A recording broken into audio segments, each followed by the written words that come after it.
like this. Hit it. The Roger Report live morning show, weekdays at 9 a.m. Say y'all, I was on Roger's panel a few times and I couldn't take it. The heat. I got out the kitchen. It was hot. I was sweating. I had to get out. He's Roger, and he's right. Check this out.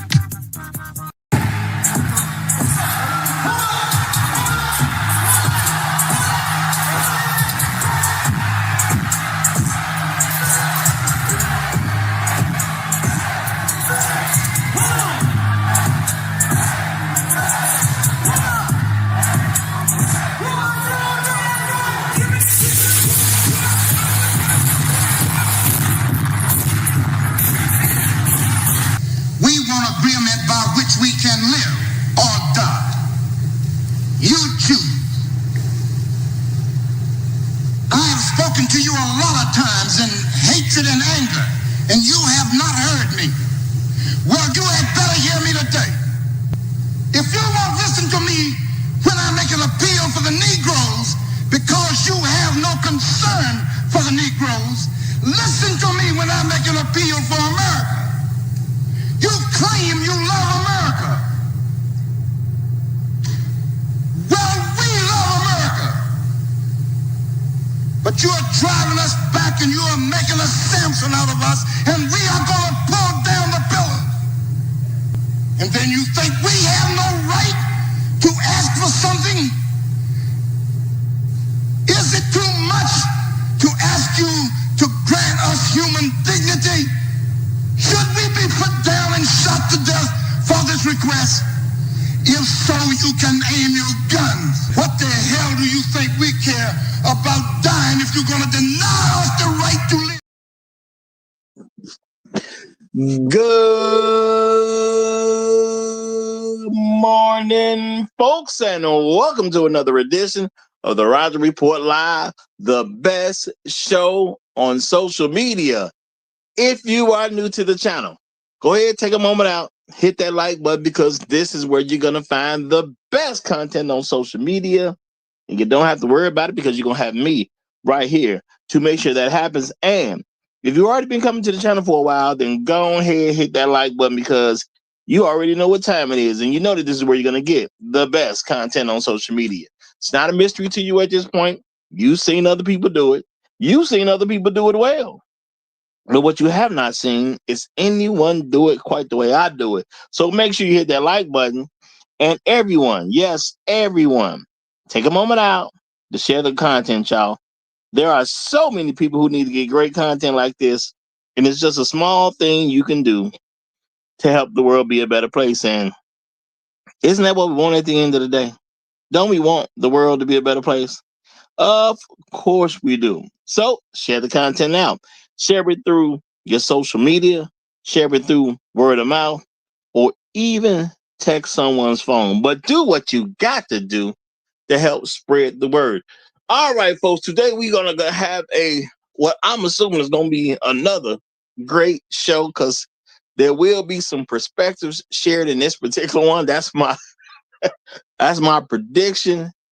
You know, it's going to be like I do believe this will be like a heavyweight fight where you get people in their prime who didn't live at the same time, so their primes will line up. We're about to have Tyson versus Ali, y'all. Tyson versus Ali. That's what I believe is about to happen. I don't know. That's what I believe is about to happen. We're about to have Tyson versus Ali, because we're going to deal with a heck of a subject today, y'all. A heck of a subject. We're going to deal with, should black men get married? Okay. All right. Real talk, y'all. Should black men get married? That's what we're dealing with today, y'all. But before we go too far into this, let me take a quick moment out. First of all, I got to say thank you to everybody who gives me views, because, you know, some people take it for granted that people mess with them. You know what I'm saying? Now, when it comes to this internet thing, when it comes to me doing this show, a lot of y'all really do mess with me, and I appreciate y'all. And I don't want to take y'all for granted. So thank y'all for coming up, giving me the views and all that good stuff. For the people who just happen to find the channel and then you join the family, hey man, appreciate you. Welcome. You know, glad to have you here. even for the people who are, you know, haters and they watching to see where Roger gonna say something wrong or where Roger gonna mess up. Hey man, it's all good. You couldn't find a better place to focus on. That's real talk. Okay, you couldn't find a better place to focus on. All right. Shout out to everybody who makes comments after the streams, y'all. Those comments do help with the algorithm a great deal. So I appreciate everybody who goes through the trouble to do so.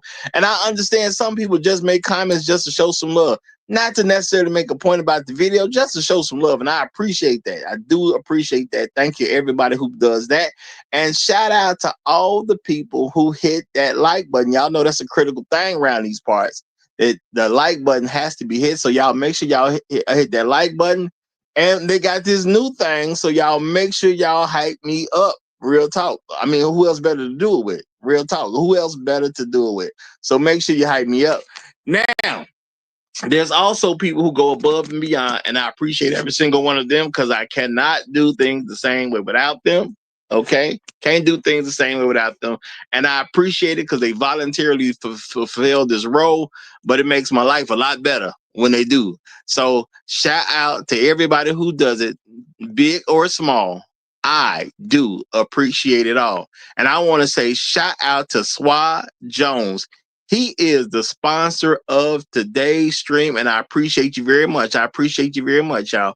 And y'all knows over here at the Roger Report Live, all money on the wood is good. Okay, all money on the wood is good. I don't just pick the people who give a lot.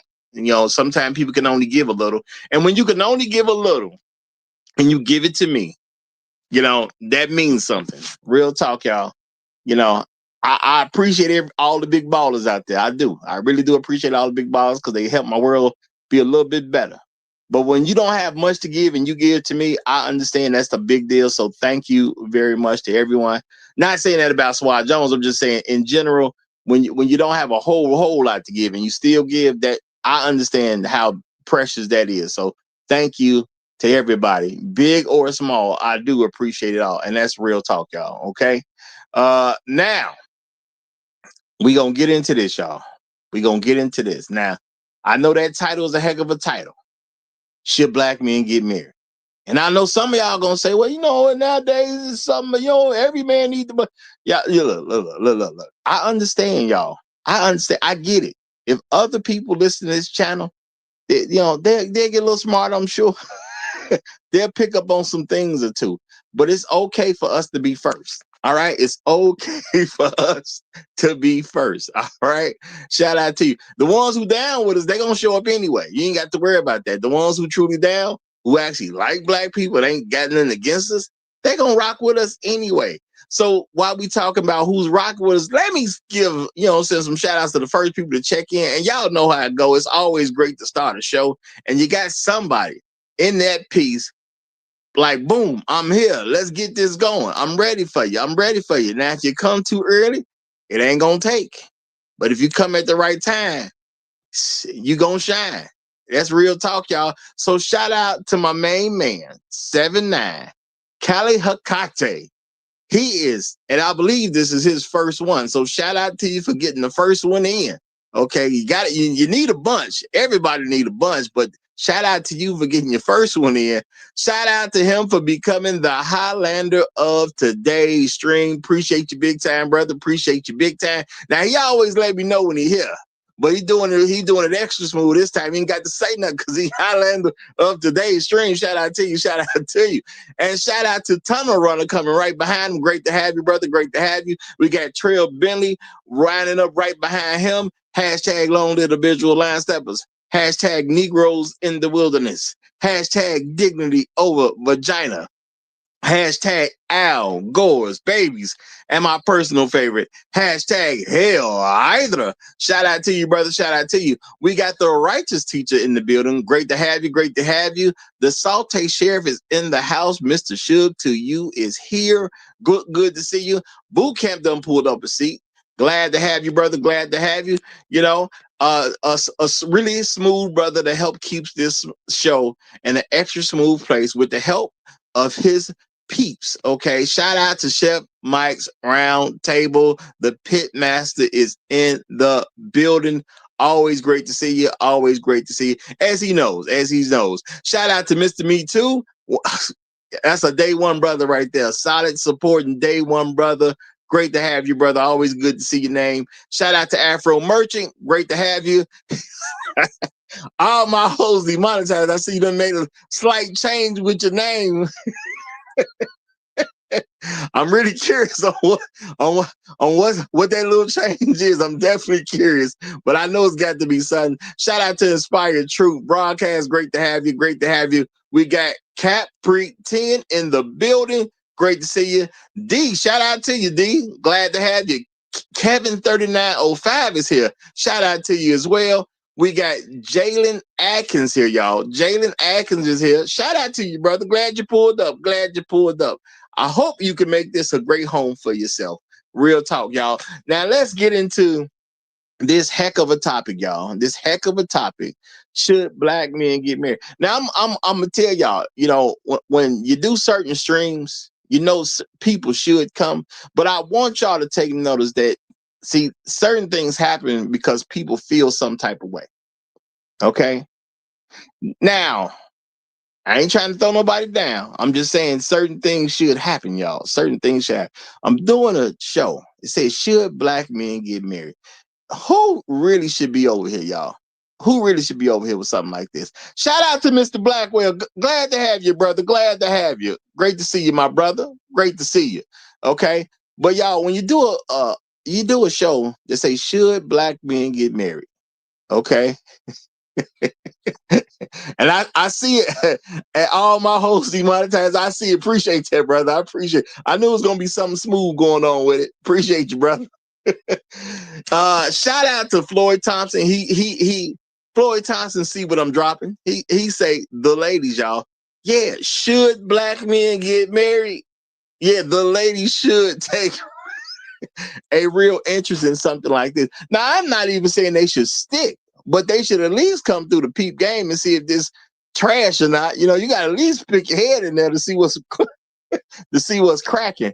But we don't get bigger responses because I've told y'all before, a lot of us men, we do things, you know, our ego gets involved and we got to sometimes, you know, chill out with our own ego, you know, accept that life is not fair. And, you know, we got to understand it's not that black women don't want to get married. I know they have told some men that and some men have repeated that. And a lot of brothers do repeat some stupid stuff black women say. But real talk, y'all, women want to get married. That's just what they do. They're programmed that way. It's a natural instinct for them to get to a man and get married. So they all truly want to get married. But when you understand you probably will never get married, you say something else. When you don't think you got great chances, you say something else. Y'all got to understand women don't like rejection. Okay. So instead of admitting that they're not good enough to be a wife, they just say they don't want to get married. And I'm going to tell you, black men, we have some of that going on with us because we will say the women don't want to get married because we don't want to deal with the idea that a lot of black men, a lot of black women are actually interested in marrying a white man. It's that simple at the end of the day. Now, you can say white or other, it doesn't make a difference. Okay. And this should really hit home to FBA men. Black women, for the most part, are not looking at you first as someone to marry. Now, you can cry about it. We can all do that. You know, we can get in the car and cry about it. It ain't gonna change nothing. But you can go cry in the car. You have as long as you have a car, you can go cry in the car. And if you ain't got a car at this moment, I'm sure you got a buddy or two with a car that you can go cry in at the end of the day. So my thing is, don't make it different from what it is. The best way to fix something is to recognize what the problem is in the first place. All right. Now, should black men get married? Now, I told y'all this needed to be his own show because I wanted to make sure everybody who got something to say on this get a chance to express themselves, not trying to sneak it into other shows. Okay. Okay. We ain't have to try to sneak it into other shows. It needed his own room to grow, y'all. You know, sometimes you come in there, you got to throw your elbows around a little bit. Okay. So should black men get married? I'm going to say first, y'all, first, I'm going to always say yes. Okay. Now, Major reason I'm going to say yes. The absolute most prominent reason I'm going to say yes. Because that was something God had going on with us. My thing is, don't forget your place, man. And I understand everybody not a believer, and I'm not saying you have to be.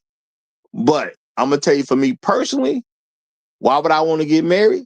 Because I would prefer to be out here having sex with my wife instead of fornicating. Okay? That's number one. Why? That's just out of respect for God. Real talk. Okay? Out of respect for God, that's real talk. It is what it is. Now everybody ain't got to believe that, but I'm gonna have to bet my soul on that one. So that's number one. Okay. So of course I'm looking at it's gonna be a good thing for me to get married because I ain't got to be out here dealing with all these hoes. You know what I'm saying? I can get me one and focus on her. Now, I just happened to never find that one because I was so focused on marrying a black woman, which I don't think is a terrible thing to want to marry a black woman. It's not a bad thing. It's a kind of a natural thing because, instinctually we're all are drawn to things like ourselves. Cats are usually drawn to other cats.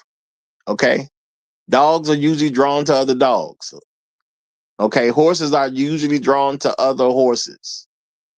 That's a natural thing. Okay, so people be like, well, you're focused on black women. Yeah, that's what I did. I ain't got to lie about it. I bought into some propaganda though, that I should have just did something a little different early in life. And I ain't mad at it. It just is what it is, y'all. But if we do shows like this and produce content, it's gonna help people in the future at the end of the day. And that's what we can do. That's what we can do. So now, should black men get married? Yeah, absolutely.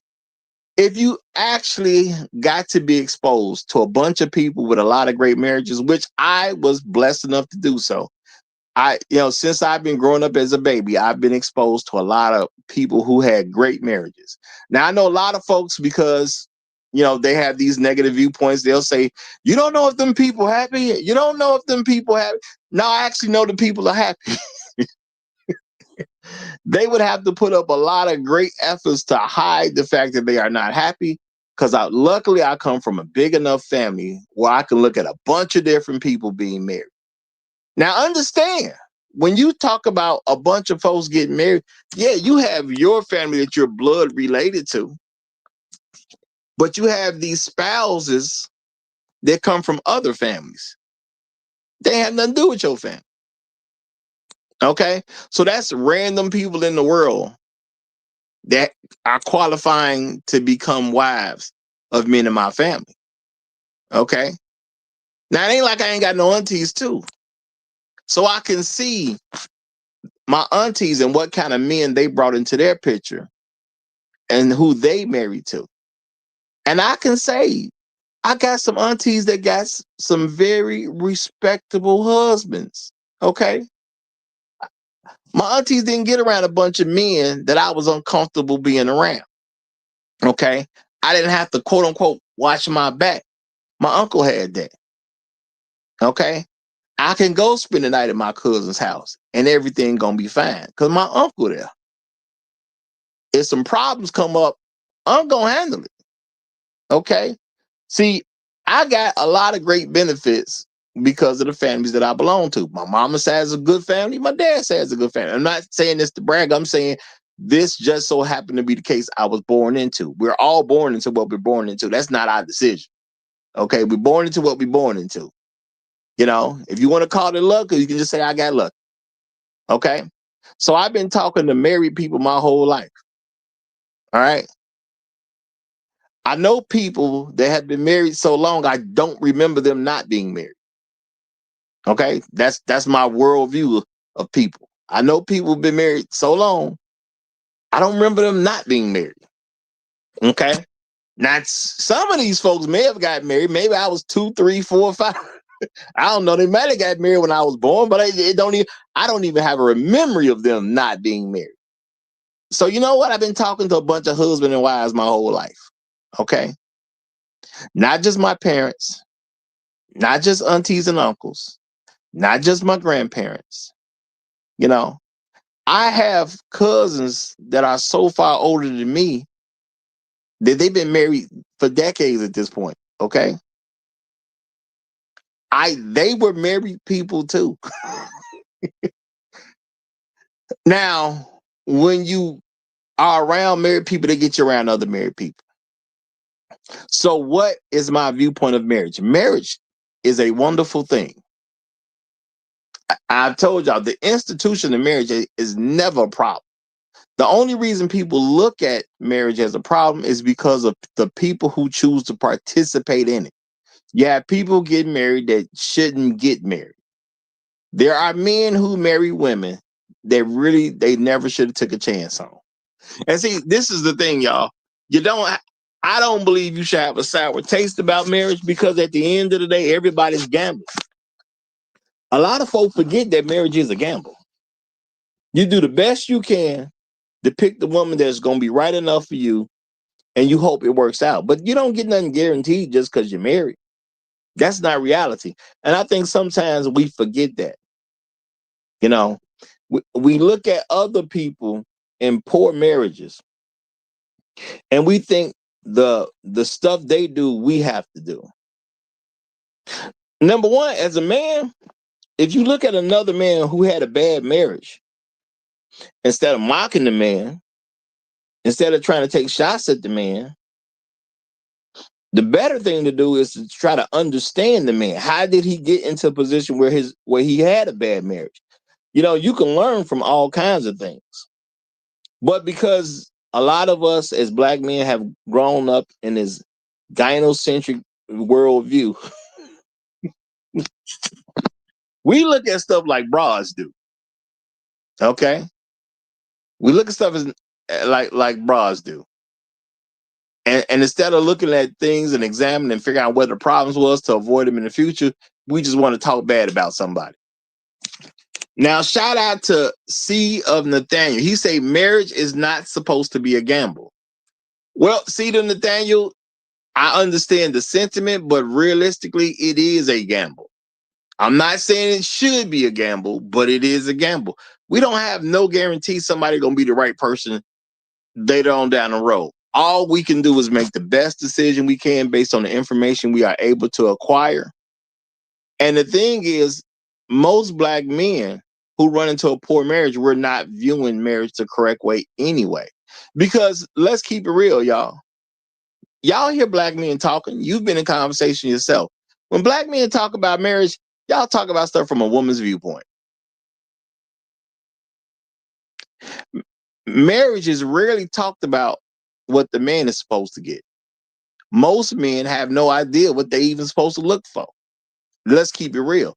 Most men are not raised to have an understanding that his wife will have duties to him.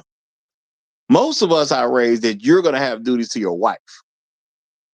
Very few men were raised with the idea that their wife will have a duty to him. We see it in all kinds of areas. Why y'all think a first date is such a big deal? Okay. Women are trying to extract as much as they can with you on first dates for the women who actually do be gold digging. And I know some women be like, y'all ain't got no gold. It don't make no difference whether you got none and what she think your stuff is gold or not. If she's willing to try to take it from you, it's good enough. It's gold. If she want to take it from you, it must be gold. That's how you got to look at that. You ain't got nothing. You broke. If you need to get my money and I'm broke, what that say about you? Okay, what that say about you? Why are you chasing some broke niggas' money? That's crazy work when you think about it. Okay, that's crazy work. You chasing a broke nigga's money? You gonna tell me I ain't got it, but you broke enough to want me to pay for something? Come on, man. What's going on in your head? All right. Now, Now, the people champions say, but he spelled my name wrong, so I ain't gonna light it up because he spelled my name wrong. That's how I'm gonna do y'all who don't put the name. You don't spell Roger right, I ain't lighting it up. But he did say marriage don't change female nature, Roger. Laugh out loud. And I would not suggest that. It doesn't change female nature. And the thing is, a lot of guys should understand things about female nature and what female he's going into a marriage with, but we're not taught to examine those things. That's one of our biggest problems. We're not taught to examine those things. Marriage is never the problem. It's just the people participating in the marriage. When you have a person who is a snake that gets married, they are snaking the marriage. It's no real reason to think that marriage is going to work itself out because the snake is participating now. Okay, the snake is now participating in the marriage.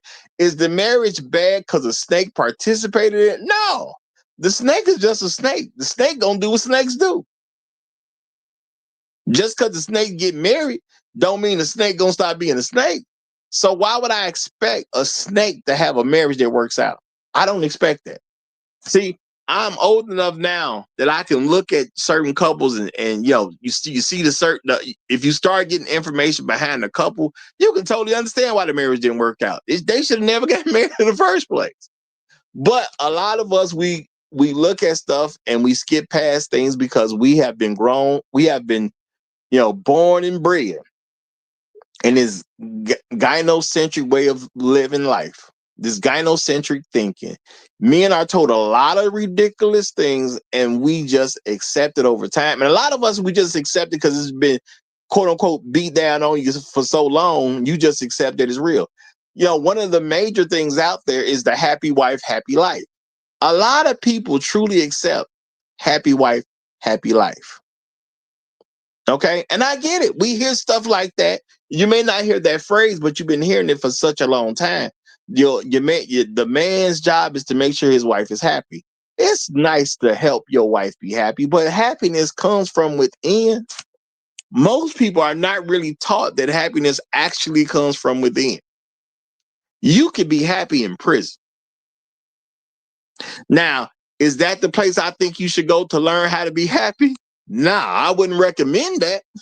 I definitely wouldn't recommend that you go to prison so you can learn how to become happy. But at the end of the day, if you out here in the world for free and you choose not to be happy, that's on you. I don't care what your job is. I don't care what your business is. I don't care what your living condition is. You can choose to operate how you want to operate. It's that simple at the end of the day. Okay? What don't look so great for you looks fantastic for me as long as it's mine. Okay? I'm happy with what I drive.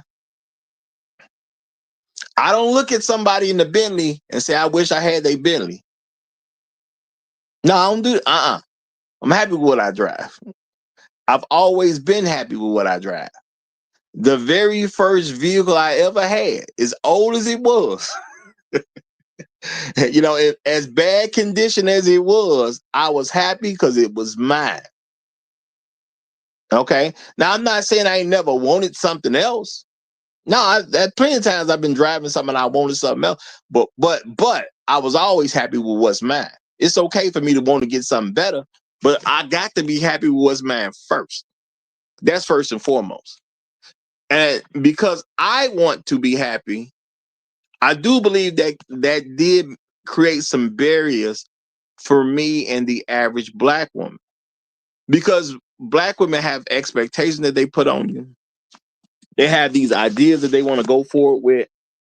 And for me personally, this stuff didn't work out because I wanted to be happy. Now, I don't mind being married to a woman and we being happy together. But if marriage costs me my happiness, I just don't marry.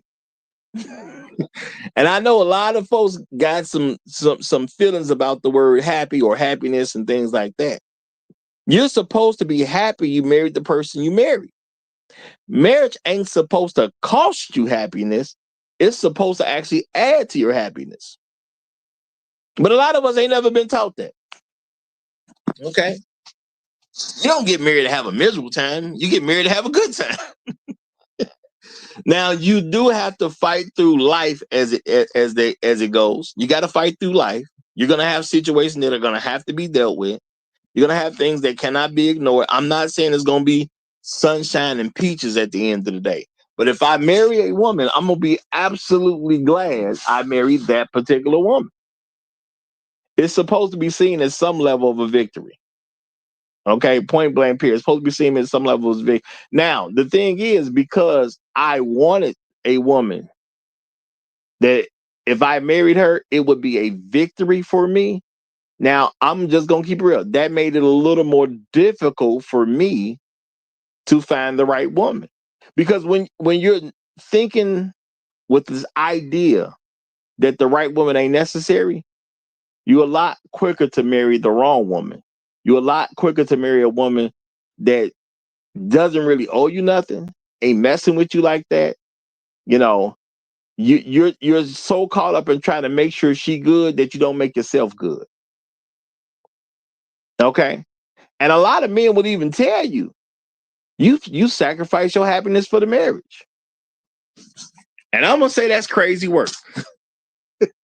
There can be things that happen that you do have to sacrifice some happiness at the moment. But when I do for you, I should be happy I did for you. Me doing for my own wife, I'm totally fine with that. Can't nobody make me feel bad about what I did for my wife. Okay. And a lot of guys don't get that. I see how people start using the word simp when it came to the internet. Now, simp has always been about, men who protect women from accountability. And they don't have a good reason to do it. When the word simp started going wild on the internet, plenty of people will use the word simp for a man who looks out for his own woman. A man who's taking care of his own woman. Not somebody else's woman, his woman. I've seen people calling people simps for taking a woman to dinner. Bro, how do you think your woman's supposed to be treated? And see, black men are not taught to have self-esteem. And when you have self-esteem the way you should have it, the things that are connected to you, you think are valuable. I would never have a woman that I don't think is worthy to take into a dinner. I wouldn't do that. I don't even see the point in it. Okay. I buy my woman some flowers. People say, "Oh, you a simp because you buying her flowers." Why would I get a woman that ain't worth buying flowers for? See, the thing, people don't really look at themselves. What are you saying about you? Okay. If my wife ain't worth buying some flowers for, she ain't supposed to be my wife. Real talk. If we have children together, okay, am I supposed to be upset about giving money to my own children? No. I would get upset if they make me give money to somebody else. Hence, the kids playing baseball, somebody hits the ball, you knock it into the neighbor's window and you take out the window. Now, you may get upset about something like that. Now, would I pay for the window of the neighbor so they can get their repairs done? Yeah, I'm gonna do that without a problem. It's not gonna be an issue. Now, I'm gonna get on the kid's case about being careful, because even if you're playing ball, I mean, you can't stop everything from happening, but you do the best you can to make it a better situation. But you got to teach them about responsibility. Now, am I gonna want to give my money to the neighbor? No, but I'm gonna do it because it's my kid.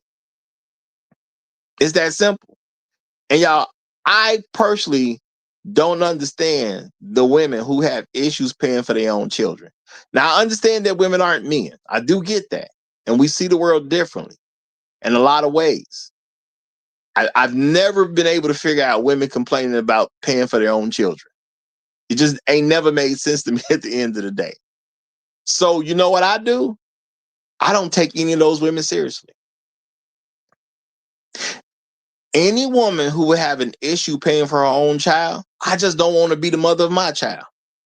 Now, does that mean I got to hate those women or something like that? No, I ain't got to. I still love them. You know what I'm saying? They black women. I still love them. But I don't want her to be the mother of my child. It's that simple. And if I can't see you as the mother of my child, I'm definitely not gonna marry you.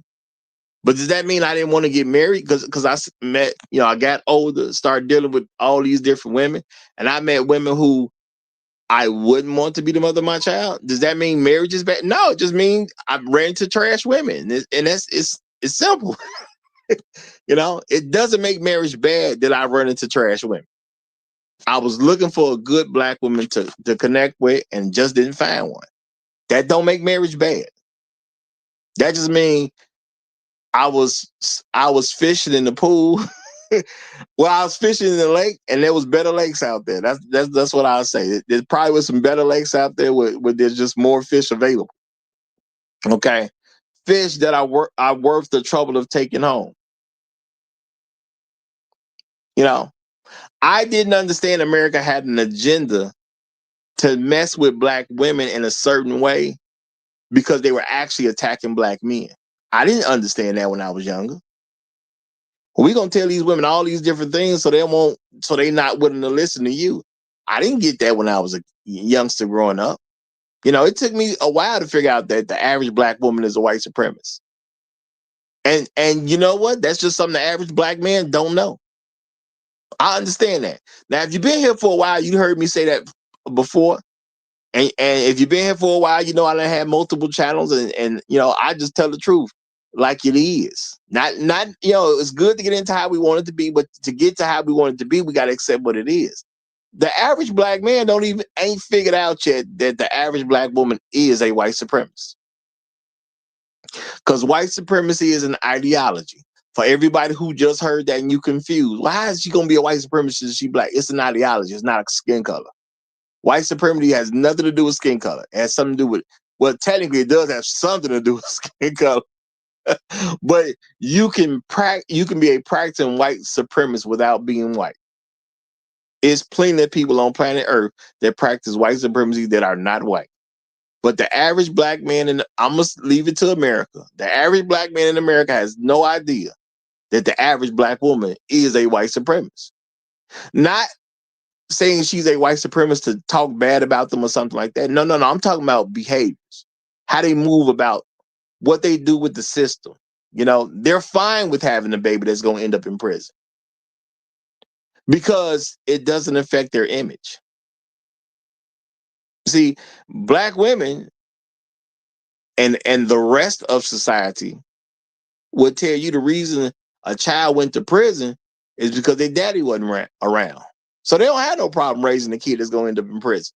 I know we as black men would like to think they got a problem with that, or they should have a problem with that. But in their mind, that's not damaging to their image. That the issue is you wasn't around. Now I understand she wasn't under your roof. She chose to live under a different roof. And that's not your fault. I do get that. I totally get that. It was she decided to take kids and raise them under somebody else's roof instead of your roof. I get that. But in her mind, society ain't gonna blame me, so it's cool. I don't care if these little niggas end up in prison. I had these little niggas for my personal image. Okay? Black women like to be able to say, I'm the strong, independent woman that don't need no man. And they want this imagery that comes along with being a single mother. Okay? They want the imagery. They believe it's valuable enough to have kids without raising the kids in the father's home. I ain't seen no black men keeping kids out of his home. And people change narratives to make y'all feel some type of way. See, when I look at marriage, I see black men who've made a commitment to a woman and to the children he gonna have with the women. I don't see nothing wrong with that. I just don't. When y'all look at marriage, if you have a problem with marriage, you're looking at the women who was doing something bogus. And you're allowing a bogus woman to define what marriage is for you. To me, that's not the best move to make. Everybody is not going to be great. Everybody's not going to be good. Everybody's not going to be decent. There's going to be some women who are doing stuff and they have an alternative motive, as some people would say, or they just simply in it for themselves. They don't care nothing about the man that they got married to. And those women have been able to get married a lot easier in the past. Okay. And we as men, maybe we want some women from yesteryear, y'all. Now, if y'all ain't noticed, that picture right there is a picture of the late, great Nat King Cole. When you think about it, well, you know, that probably was an easier time to marry a black woman. That probably was an easier time to have a good marriage with some beautiful black woman that you met, and your goals were probably a lot more in sync back then. And y'all look at women today, and women today have been given so much over time. And of course, a lot of the young ladies running around now, they don't appreciate, you know, having some of the things that they have now that women didn't have in the past. But they also would paint this picture of America that they did not have to truly experience and didn't have, you know, things have had a certain effect on FBA people. Some black women that ain't even FBA would join into FBA women's nonsense, though. So now you got to think about that, too. You have women who are non-FBA acting just like FBA women sometimes. So it's not necessarily your background, just what you want to buy into at the end of the day. Now, shout out to all the people who are not FBA that do what they can to make sure their daughters don't engage in FBA women type of mess, you know, because, you know, a parent should protect their children from mess, even if it's from FBA women. They should. So I look at all these different things going on in the world, and I say, well, is marriage bad? No, marriage is still fine. I understand there's been some people who've got married that probably should have never got married in the first place. And I understand there's some women right now who are in a wife position, and she's not a good wife, but men, you know, they've accepted as the song they may say, it's cheaper to keep her, so he don't get rid of her. And then black men in general just don't leave women. Now, a lot of people talk a lot of mess, but see, when you examine real life, you start to figure out that it don't add up. People say black men abandon their children. Black men don't even leave women. How you going to abandon some children when you won't even leave the woman that had the children? See, when you, like I said, when you put it up to a light, it just don't jive. How can black men abandon children when they won't even leave the woman they had the children by? Now, if a woman decides to leave a man and quote unquote take the kids with her, he didn't do that. Okay, he didn't do that. Women create fatherless homes, not men. Okay, that's just the way it works. And see, a lot of black men haven't accepted things like that. So we look at things in a way that ain't really true. Marriage ain't bad because some chick got married and left with the kids. Marriage ain't bad. No, the woman is bad. We've been so trained to never put any real blame on a woman that we'll blame everything but the woman. The woman did it. A woman went out in front of her God, in front of her family, in front of her fiance, and promised that she was going to stick by this dude's side, regardless of what life throws at him. She broke her promise. What that got to do with marriage? The way I see it, nothing. She the liar. She the one that said, I'm going to be here through thick and thin. They literally say richer or for poorer. And what did black women used to say when they did not have, you know, no fault divorce available? What were black women saying of why they were leaving marriages? Now, I'm telling you, it's a lie. But why were they saying it? They would say finances and communication. They would keep going with those finances and communication. How you gonna leave a marriage for finances when you literally said in the vow for richer or poorer? You literally took that oath. So how finance is gonna be the problem?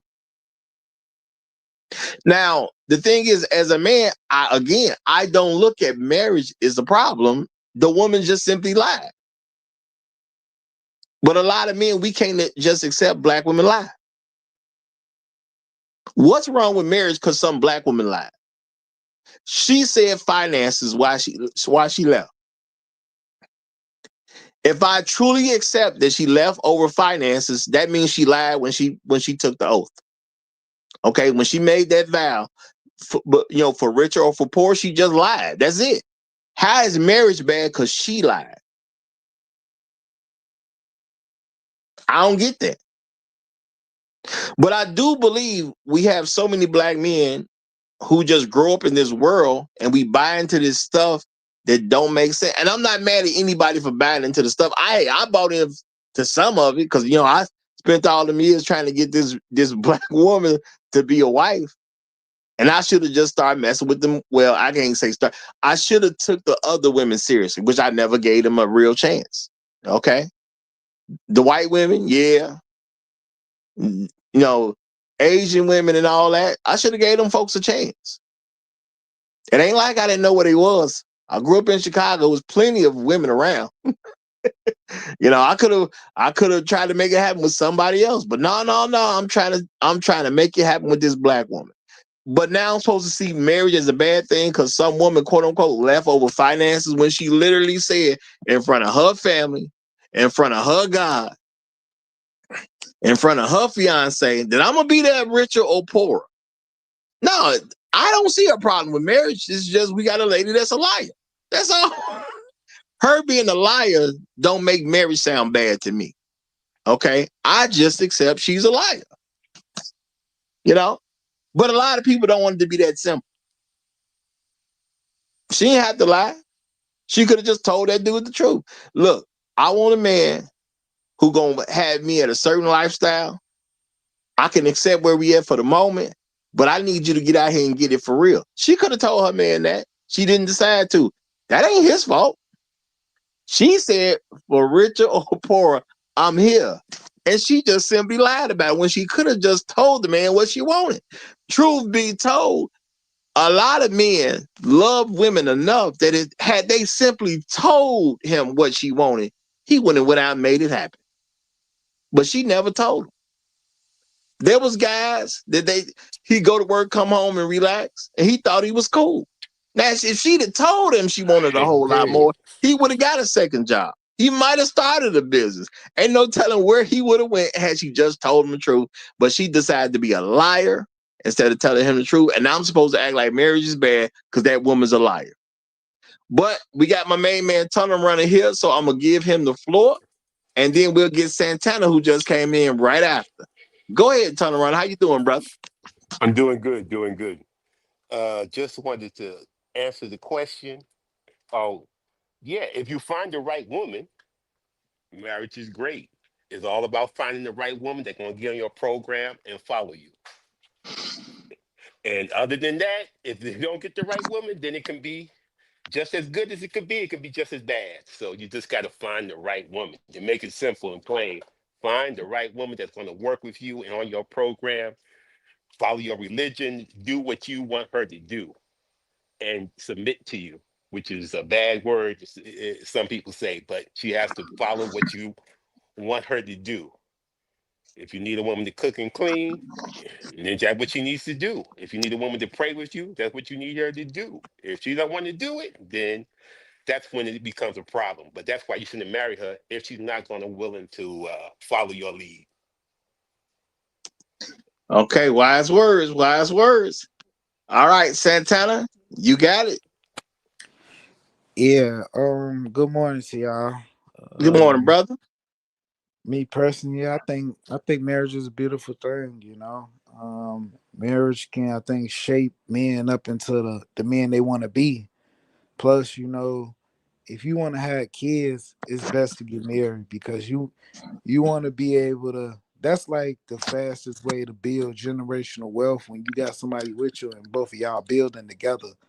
You know, I think sometimes we let these conversations get diluted because we forget that we have to build wealth to pass it down to our kids. A lot of black people just having kids and ain't passing nothing down.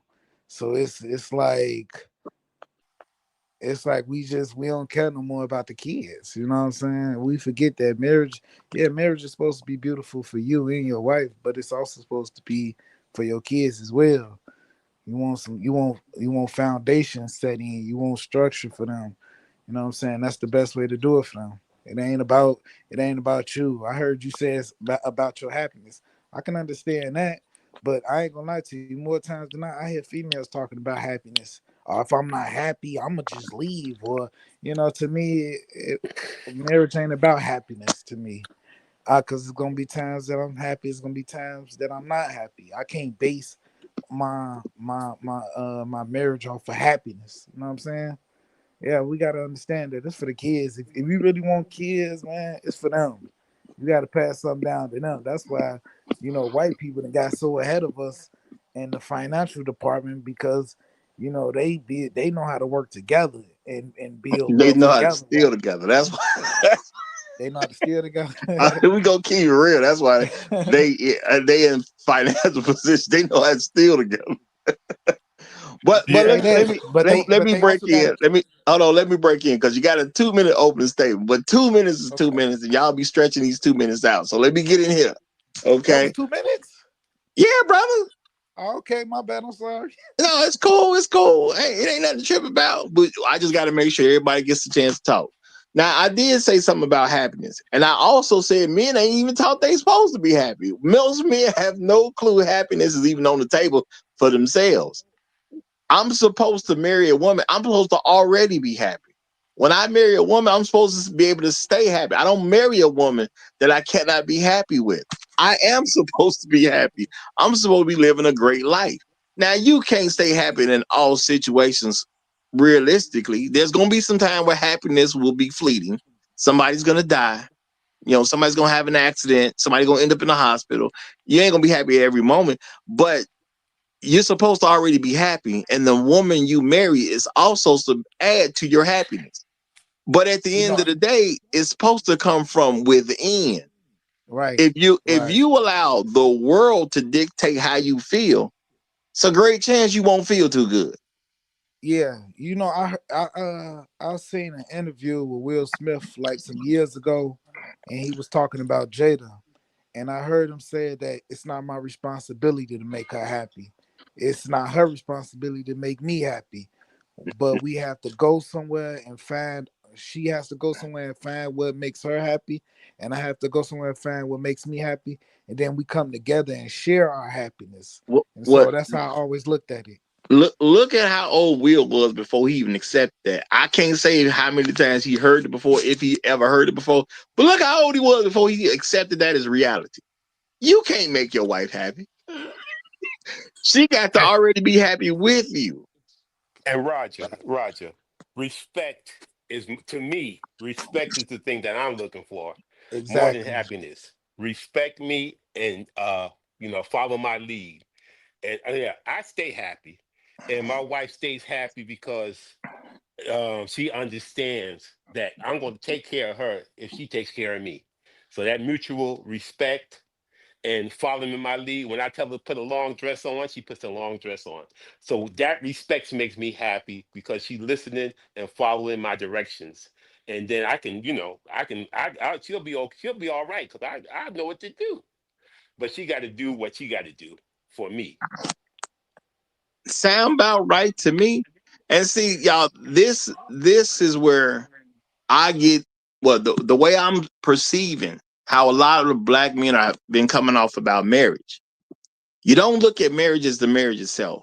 You look at what black women are doing. And you allow liars to dictate your viewpoint about an institution that they didn't create. Anytime a woman left, and like I said, before they started doing that no fault divorce stuff, the main reason that would come up all the time would be communication and finances.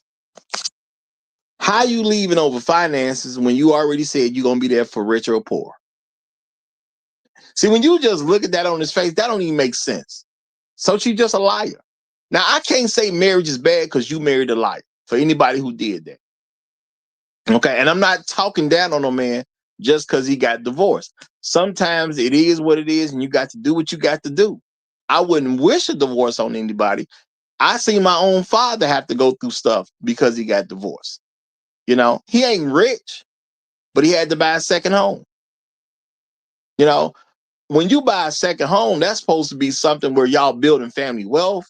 Maybe y'all, like to live in a different areas in some part of the year, something like that. You're not supposed to have to buy second homes to own one home.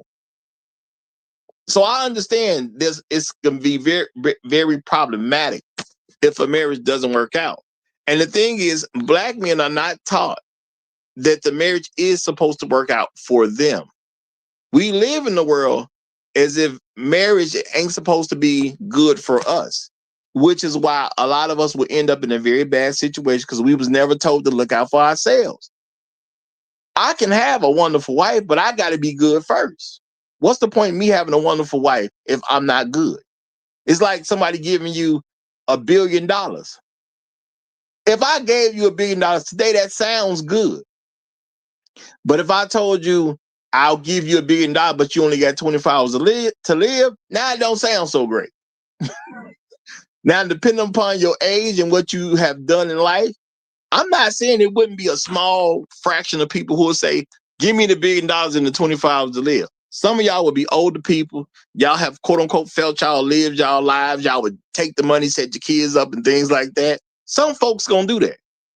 But the majority of people, if they were offered $1 billion, but the catch is they only got 24 hours to live, the average person turned down the money. So you got to be good first. If I'm good and I get with a woman and she's already good without me, say, I don't want no sad woman. I want a woman who's already good without me. See, now I'm good, she good, we can come together, we can be good together. But if she ain't already good, she gonna be problematic to me. And how are black men taught? Let's keep it real, y'all. We taught to go fix women's problems so they can be happy. We don't even think about ourselves. Baby, if you just get with me, I will fix your problems and I'm going to make you happy. We bought into a fairy tale. You can't make somebody happy. They got to be happy on their own. Now, they can be happy with something you give them. You know, I ain't saying they can't be happy with a trip y'all take, but you can't make nobody else happy. You can only do that for yourself. But black men, we're basing our viewpoint of marriage based on what liars do. You're looking at what a lot of black women do. Maybe some women of some other races is doing some nonsense. And then you say, well, no, we shouldn't get married. Because of what a bunch of idiots doing? No, the institution is the institution. It has nothing to do with some snake who happened to get married. Snakes got married too. Now, most of us wouldn't think to call them snakes, but if the women didn't keep their vows, what they do? They got in front of everybody, y'all. It ain't like something you did in private. No, you made people. I have bought suits to come wear to some wedding, and I'm pretty sure most of the people listening at this point done did this stuff, y'all. We done bought clothes to go to attend somebody's wedding. We done took flights to go attend somebody's wedding. We done took road trips to go to attend somebody's wedding. We done got hotel rooms to attend somebody's wedding. We did all these things to attend somebody's wedding. You just got your hair done if you're a woman to attend somebody's wedding. You had to get you a fresh cut on the way out the door to attend somebody's wedding. And that woman had all of us come from both sides of the family, the friends too. We done spent money, bought wedding gifts and all kinds of whatnot, just for her to get up there and lie to her fiance, to lie to her God, to lie to her mom, to lie to her dad, to lie to her fiance's family, and to lie to her own family. And I'm supposed to look at a person like that and say marriage is bad? No, it's just a snake participated in one. It ain't got nothing to do with marriage. She's a snake. What kind of person has other people make all that type of effort when they really wasn't planning on staying married in the first place? But we don't say, oh, that's her character. We just try to find ways to blame a man. We got to look at stuff the way it actually is, especially if you wanted to get better. But Floyd Thompson has come up. So Floyd, You got it. Hey, Roger, thanks for having me up, brother. Peace to the panel, peace to the chat. Long live the habitual line steppers. Yay, yay. Yes, I believe that black men should get married. Like everybody to this point has inferred and talked about. It's about picking the right woman. You know, sometimes we may choose the ideal woman that fits the criteria what we want to marry, but this gynocracy has us caught up, or them caught up, into one or three things. The sisterhood is telling them, or parents are telling them, "Oh, you're too young to get married. Wait a little while." Then it gets to the um, material part. What does he have? Does he have a car? Does he have a house? So y'all the same age. He doesn't have this. He doesn't have that. And then it gets to what type of religion. When a lot of people, oh, we're Methodist. Oh, he's Muslim, or we're Baptist. He's Muslim, or he's Pentecostal, and we Seventh-day Adventist. Religion has clouded a lot of different marriages, where people are selective when it comes down to their religious beliefs. When it comes to marriage, they'll stand on them then, but when we're out here in the world at the club, and fellas, for those who are going to hear this message, this show, don't pick a woman out by the club to marry. You're setting yourself up for a recipe for disaster. And we have to look at our own selves, man. We got to know ourselves, because unfortunately, like myself, I've been in a situation where I joked about it yesterday in the chat. I was married to the same woman 3 times, but not necessarily the same woman, but the woman with the same ideals or the same gynocratic influence. There are 3 different women, 3 different families, but it seems to be situations where the grandmothers had the same training. They adopted that same religion, and it's spilled down to the moms, and it's spilled down to the women I married. So be mindful of the woman you choose. Choose the woman for the level of aesthetics, intelligence, respectability, responsibility, character, and personality. And that one that falls up under black man's leadership. And it's got to be some good company. Those are the women that we should be looking at, and those are the women that we should be going after. We are ready for marriage. It's just an innate egalitarian ability that we have. Now, land my plane there. Thanks, Roger. I'll shine back on Hey, later. appreciate it, because I was about to have to say something. You about to run that 2 minutes. Get better with it, bro. I'm getting better with it. Yeah. Well, I appreciate you for writing it on in. I appreciate you. We got the God Gold P has come up, y'all. So let me give the God Gold P his 2 minutes, y'all. You got it, my brother. Hey, what's happening? What's happening? Peace to everybody in the chat and in the panel. What's good? Gold P. Welcome, brother. I got an echo or something? Yeah, brother. That I put myself on mute thinking that was me. You know what? Keep on going. Floyd just muted. We're gonna make sure it ain't him. All right, go ahead. Do I got an echo now? Nah, you sounded good right there. All right. Possibly it's Floyd. Floyd, unmute yourself real quick. It might have been me. I say, go ahead, Gold P. Now there it is. Now there the echo is right there. That's me. I'm turning his internet off. Yeah. Okay, there we go. It's Floyd. All right. Now, here's my 2 minutes. Might be shorter. Just don't do it. Plain and simple. And I'll speak in the days of now, because in the days of now, it is being misused. It's been consistently misused. And historically speaking, it really hasn't been beneficial for men. Okay, yeah, you might have children. Okay. I'm not against marriage. I'm against the behaviors that are destructive to the marriage.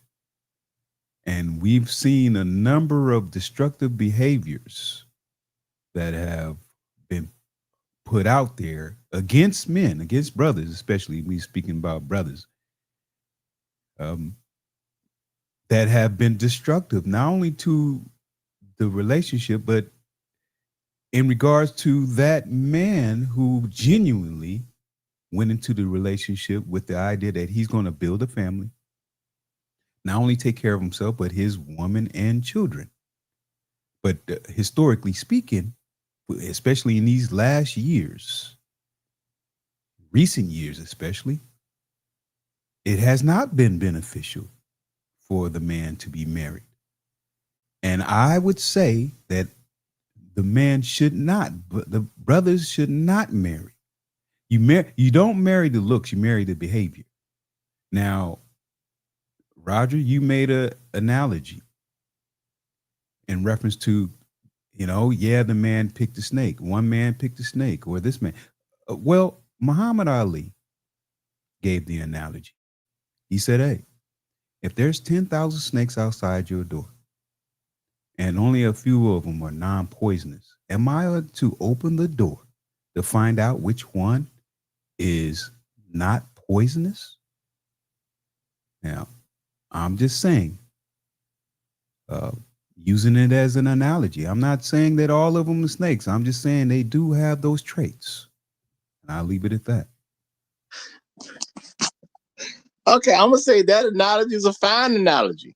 The thing is, as men, does the behavior of a snake define what the marriage is? See, that's what you got to ask yourself. I see nothing wrong with marriage. I never have, never did. I saw marriage produce a lot of great things.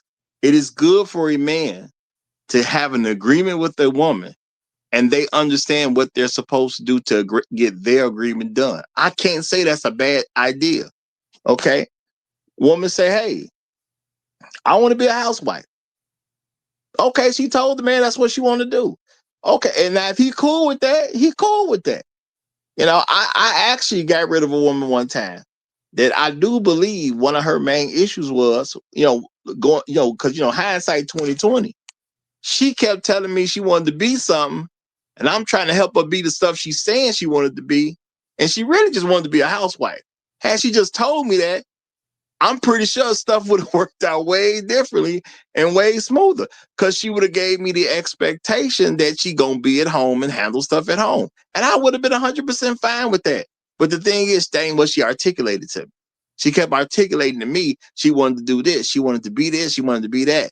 And you tell me you want to do something, now I'm trying to find out ways to help you get the thing done you said you wanted to do. But of course, that's creating a clash, because now I'm telling you to do X, Y, and Z, but you don't really want to do X, Y, and Z. But you told me you wanted to do X, Y, and Z.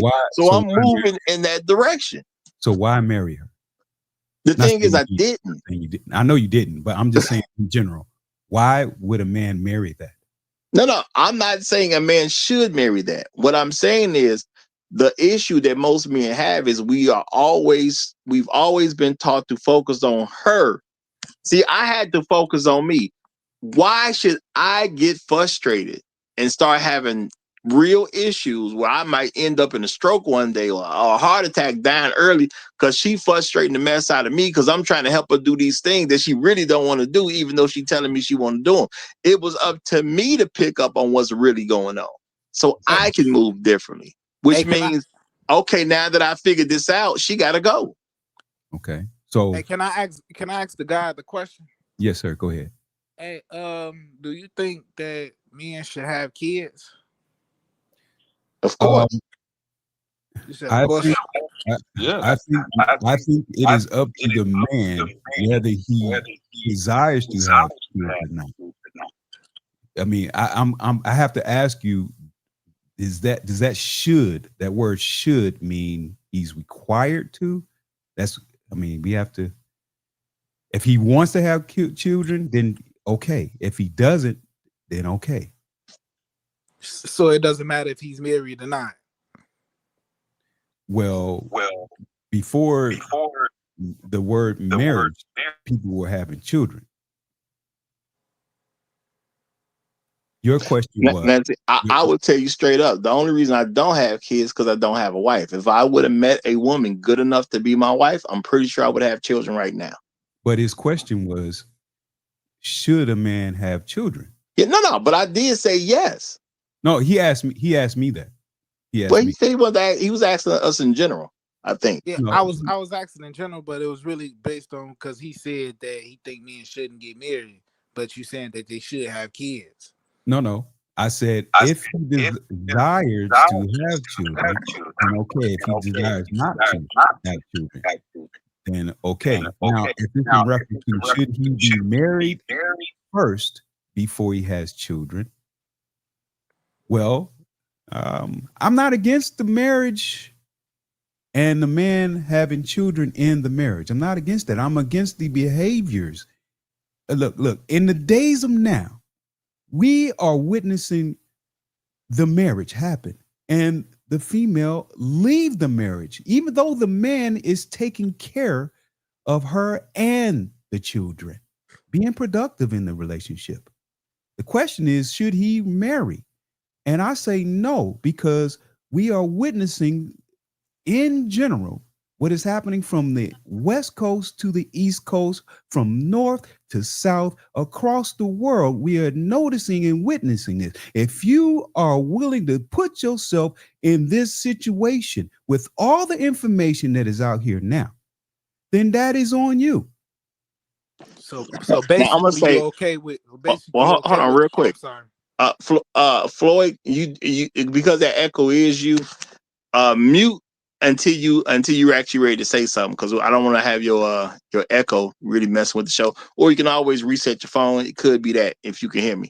And I know Floyd sometimes be doing stuff while he's on the show. So just to make sure, he maybe hear me at the moment, maybe he don't.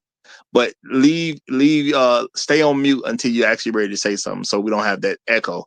Go ahead. What you was going to say, Santana? So basically, you're saying it's okay for men to create, fatherless homes. Now, no, I'm not. Well, hold fast. See, that's the thing. A man doesn't create fatherless homes. Women create fatherless homes. No, I understand. Of course, I understand. No. But the thing is, as men, we have to stop using language the wrong way to push messages that are not true. Men do not create fatherless homes. The only way to have a fatherless home is a woman would have to decide to leave the man's home and take the children with her, so the father's not in the home. So women do that. As a man, you allowing your children to live in your home automatically means it's not a fatherless home. You got to pull those children from that home to create a fatherless home. So we got to be on point about this stuff, because this stuff has societal impact. Men can't create fatherless home. Women clearly show they will. Well, let me put it to you this way. In general, men engage a relationship genuinely. They go into the relationship. They don't, if it's especially one that they desire to be with, they don't go into the relationship thinking, well, if I marry her, we might get divorced. They don't go into the relationship like that. Men in general genuinely go into a relationship with the idea that they're going to take care of not only themselves, but their wife and children. They don't just leave the relationship. We know this. The man will even put himself in a position where he has to sleep on the couch because he don't want to leave that relationship knowing that her behaviors are out of order. So if we're to talk about fatherless homes, well, back to Roger's point, he's not making a fatherless home because he's the one sleeping on the couch because she caught an attitude. All right. Now my thing is this. Women can be problematic. That's true. A lot of black men don't understand how problematic women can be because they just never actually sit down to think about it. And it has a lot of effects in our everyday lives. It affects the entire community because once something spread amongst enough people, now you're affecting a community. The thing is, marriage is not a bad thing. Now, if you look at black women and say, well, black women don't seem to be good wives, the thing is, we should have been thinking, well, just go marry somebody else. What group of women seem to be good wives? And that's something we're not taught because, again, most of us are brought up in single mother-led homes. Black women ain't teaching their sons to marry somebody else because we as women refuse to be good enough for y'all. That's not being taught on any large level. We got to be realistic about that. So the issue that I don't think any black man has a real issue with marriage. You got a real issue with more than likely a black woman. But instead of putting it on the woman, we put it on the marriage because we've been trained not to blame black women. Right. You know, I always looked at it like, you know, having kids outside of God's covenant is like it's some type of curse to it. Because if you look at black people and we have the most kids out of wedlock, then it makes sense why we have the worst communities. No, well, who is the we? Who got all these kids out of wedlock? I'm not talking about you, Roger. I'm talking general. No. I'm saying from a community standpoint, we got to put real stuff out there. Black women like having children out of wedlock. Who giving it to them? A bunch of different men. You can't say it's on the man when are these women claiming that these men aggressive? No. Are they claiming this is the thing that we ain't really looked at. A woman can't have a child unless she wants the child. Point blank period. You got to have a desire to want that child. A man can even take it from a woman, which don't really happen, but he could do that, and she still ain't got to have no baby. She's only gonna have a child if she wants one. That's just the world we live in today.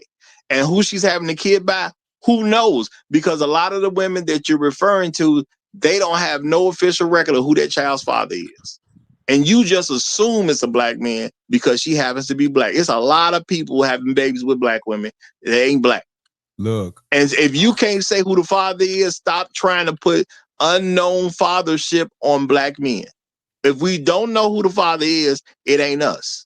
It's that simple. I don't agree with that. Those females over there. No. This is the thing, y'all. This is the thing. Why are you trying to put something on somebody and there's no record of who the somebody is? I'm not going to find 3 random children and say they're your kids just because we don't know who their father is. No, we got to find out who the father is first. Because it ain't like only black men having babies with black women. Yeah, and realistically speaking, the average black woman wants to have a baby with anybody other than a black man. That's cap. No, it ain't. Who is the father of those children over there in Africa who had a bunch of children and had a bunch of wild type ex with that DJ over there? Who's the father of them over there? Well, my thing is this: you ain't got to go to Africa. That's my point. That's my point. Now I'm gonna say this real quick. Shout out to Andrew Baker. He says statistical fact: black women have over 1 million more babies than black men. And that is a true thing. And that number is going to continue to grow. Okay. That's not even a lie. No, it is a lie because there's a lot of unknown fathers that are assigned to black men. You don't know who the father of that child really is. Black women have babies by non-black men, and people put that down as a black father. And that's why I'm saying if we don't know who the men are, that's not on us. You got to know who the man is. Right. Now, is it fair to say that is 1 million babies that without fathers? Like, is it okay to say that they just don't know who the father is? No. The thing about that 1 million is they're saying black women have a certain amount of children, and then out of those children, we know for sure 1 million of these kids, they got 1 million more than black men have. That they know for sure at this particular point. Just like we on this group was technically 6 of us right now. okay, on this panel, and they saying, between us six, we got 18 children, and then you take 6 black women, and 6 black women have 32 children. Well, they have more than we only got 18 kids between the 6 of us. Okay, even though these are not real numbers, but you take 6 black women, they got 32 kids. They know for sure at this point that black women are outpacing black men as far as even having children, period. Now my thing is there's other things that we have to also look at, like who are these children by? Because a lot of times they just put kids on black men, and you don't know who the father is. Until you got on record who the father is, you don't know that that's a black man's child. Now, I'm not saying the kid ain't black, because in America, if you got a black parent, you're going to be considered black. I get that. But white men can have black babies. I'm trying to figure out how do they go off that 1 million babies they father? Well, I mean, it don't make that really don't make a difference, because it really ain't the subject of the show. We ain't got to break everything down about the kids, because it's not the subject of today's show. Today's show is, should black men get married? And if I'm gonna have children, I do believe it's better for me to be married first. Now, I literally said the only reason I don't have children at this point because I never found a black woman worthy to marry. Now, the thing is, that's the conclusion most men have come to.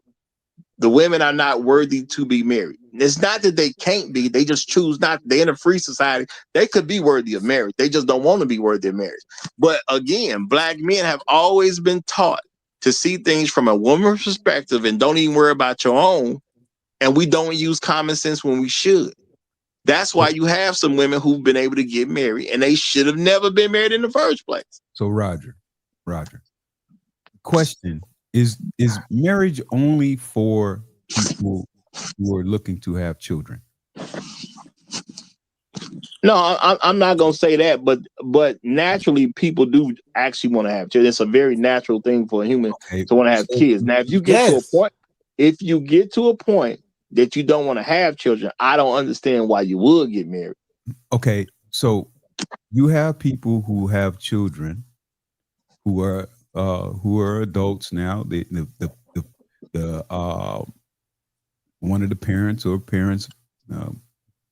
passed away or whatever have you, the widows or whatever have you, and they're older now. They're like 55, 60, somewhere in there.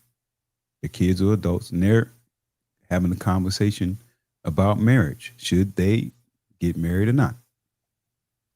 Wasn't it I can't say if it's in the Bible or not, but wasn't it a thing where sex was only for marriage, only for creation? Yeah, you are. That is in the Bible. It's called fornication if you're having sex outside of marriage. Right. Now, So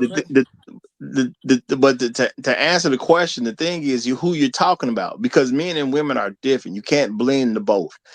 A lot of women, even let's say a woman becomes a widow, a lot of women need another man to help lead them through life so they can be okay and so they can be taken care of. Now, she may have had some kids by the husband who passed away. That doesn't mean she should never get married again just because she had kids by a man that passed away.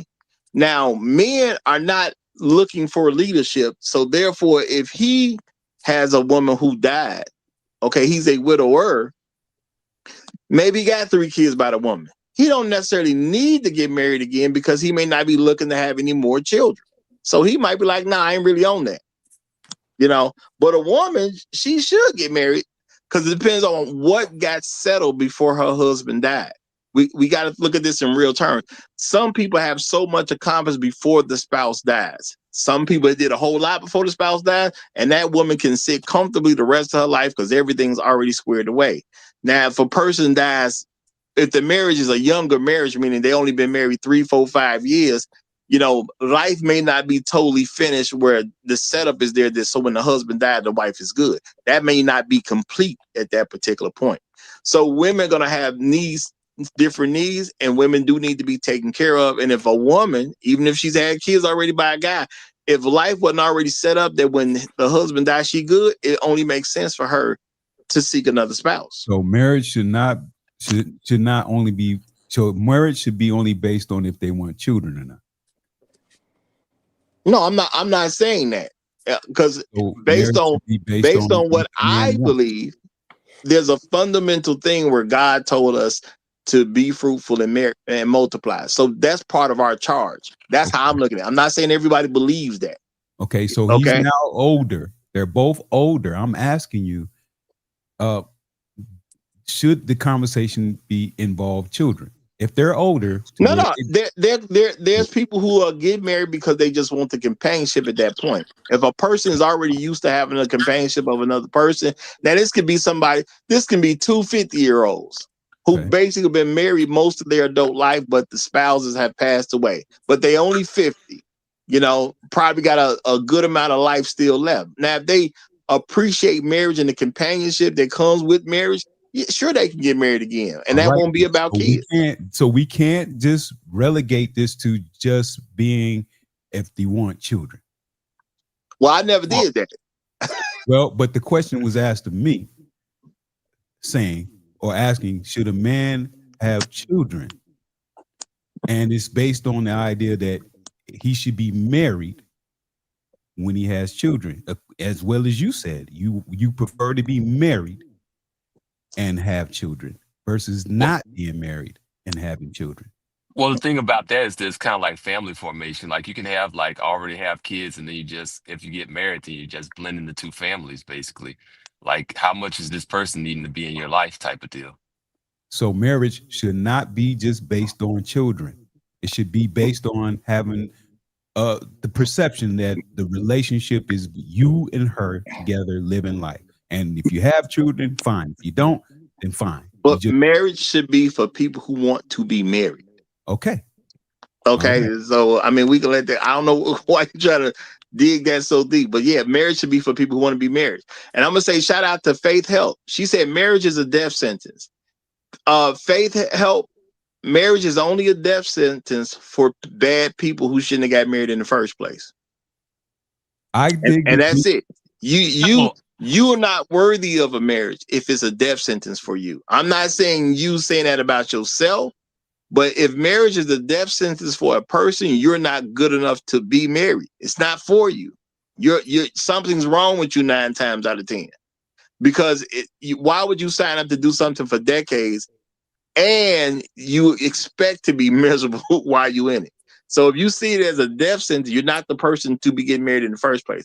But Inspired Truth, go ahead and get a proper 2-minute opening statement, my brother. Go ahead. All right, thanks to you, Raj. Salute to the chat. So basically, I kind of agree with Gold P for the most part. Like the way I look at modern marriage today is the same way that I look at laws with no law enforcement.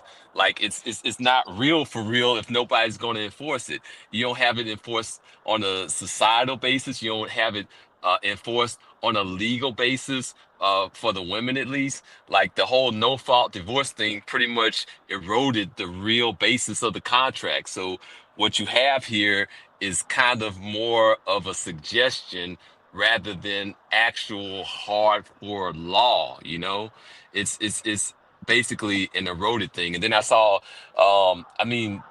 there was basically like this little thing that's going out there with like this Kenyan lady that got married, left her husband, left her baby girl, to basically end up doing like divestiture content with Brad. It's mad, and then the sisterhood was cheering it. So it's a whole cultural basis where we've basically eroded the thing, where it's gone from the actual real thing to something that's more suggestion. Yeah. And I'm gonna say shout out to y'all mute up whoever that is, but shout out to UFO Kamikaze 1. He said marriage requires a lot of work if you take it seriously. I'm no longer willing to put in that much work anymore. Hopeless romantic thinks it's a game. Now I'm gonna say he makes a great point, because there is work that comes with marriage. But see, the reason that black men, I personally believe, see marriage as a bad thing, because you looking at women who don't want to put the work in, and then you are marrying marriage based on what bad women are doing. Those women should have never been married in the first place. If you are not going to accept the leadership of a man for a lifetime, you're not supposed to be married. Every woman who's been with a man and got a divorce, now I do give room for adultery, because I know the Bible talks about adultery. If the husband didn't commit adultery, she was just a bad woman. She was just doing the wrong thing. Point blank, period. She don't want to follow her husband's lead. But again, black men have been taught to not blame black women for anything. So therefore, we blame the marriage instead of the woman. Marriage is a fine institution that works out well for people of all different races and backgrounds, ages and everything. But you focus on black women that won't do right by a marriage, and then and because you don't want to blame them, we say marriage is bad. And to me, that's the wrong way to look at things. The marriage itself is a fine concept. It just don't work with bad people in it. So I don't look at bad people. Well, hold on, let me say this. It's like people drive. People have accidents every day. I don't think driving vehicles is bad just because you have a person who was watching TV when they should have been looking at the road. Just because you had a person who was drunk behind the wheel and they should have waited till they were sober to get behind the wheel. Driving ain't bad. It's just a person participating at that moment was doing something bad. They killed themselves, maybe some other people, or maybe they killed 3 other people. They still live, but they was drunk. Driving ain't bad because a drunk driver hit somebody. So, Roger, I'm right when I say that I am not, or brothers in general, are not against marriage. We're against the behaviors in marriage that are destructive towards the marriage. Then I'm right about that, right? I mean, black men should be against destructive behaviors. There's nothing wrong with that. And okay, I'm saying that's why marriage is not a problem. If we're witnessing this happening on a regular basis, why should we even entertain it? Because the thing is, it's about the people who are in the marriage. I'm gonna keep saying this. Exactly. There's nothing wrong with marriage. It's sometimes wrong with the people who are participating. Okay, but I just said that we do not, brothers in general, do appreciate marriage. We have a healthy disdain for the ill behaviors in marriage. Now, there's a lot that comes along with marriage when it comes to the brother's position, a man's position, and she wants to leave the position, the marriage. Or so she the problem. The marriage. And I'm saying when we see this, and we see this on a regular happening, and historically especially, why should we entertain? Why should a man entertain? Well, I'm gonna answer your question, but I gotta let Kevin 3905 get in. Okay, this is the thing, brother. This is the thing. The issue is who you're entertaining for the marriage. I did not look back at what I did in life because I was trying to marry a black woman and come up to the conclusion that marriage is bad. I wasted my time trying to pick through a bunch of women that wasn't worth my time. Marriage ain't bad. It was I did not understand black women came with so many problems. Do black women and I shouldn't have wasted so much of my time on them. Do black women parrot? Hold on, I got to get Kevin 3905 in, brother. We can come back to that. Get into. All right, Kevin, you got the mic, brother. Thank you, brother. Thank you. Marriages and families are the lifeblood of a country.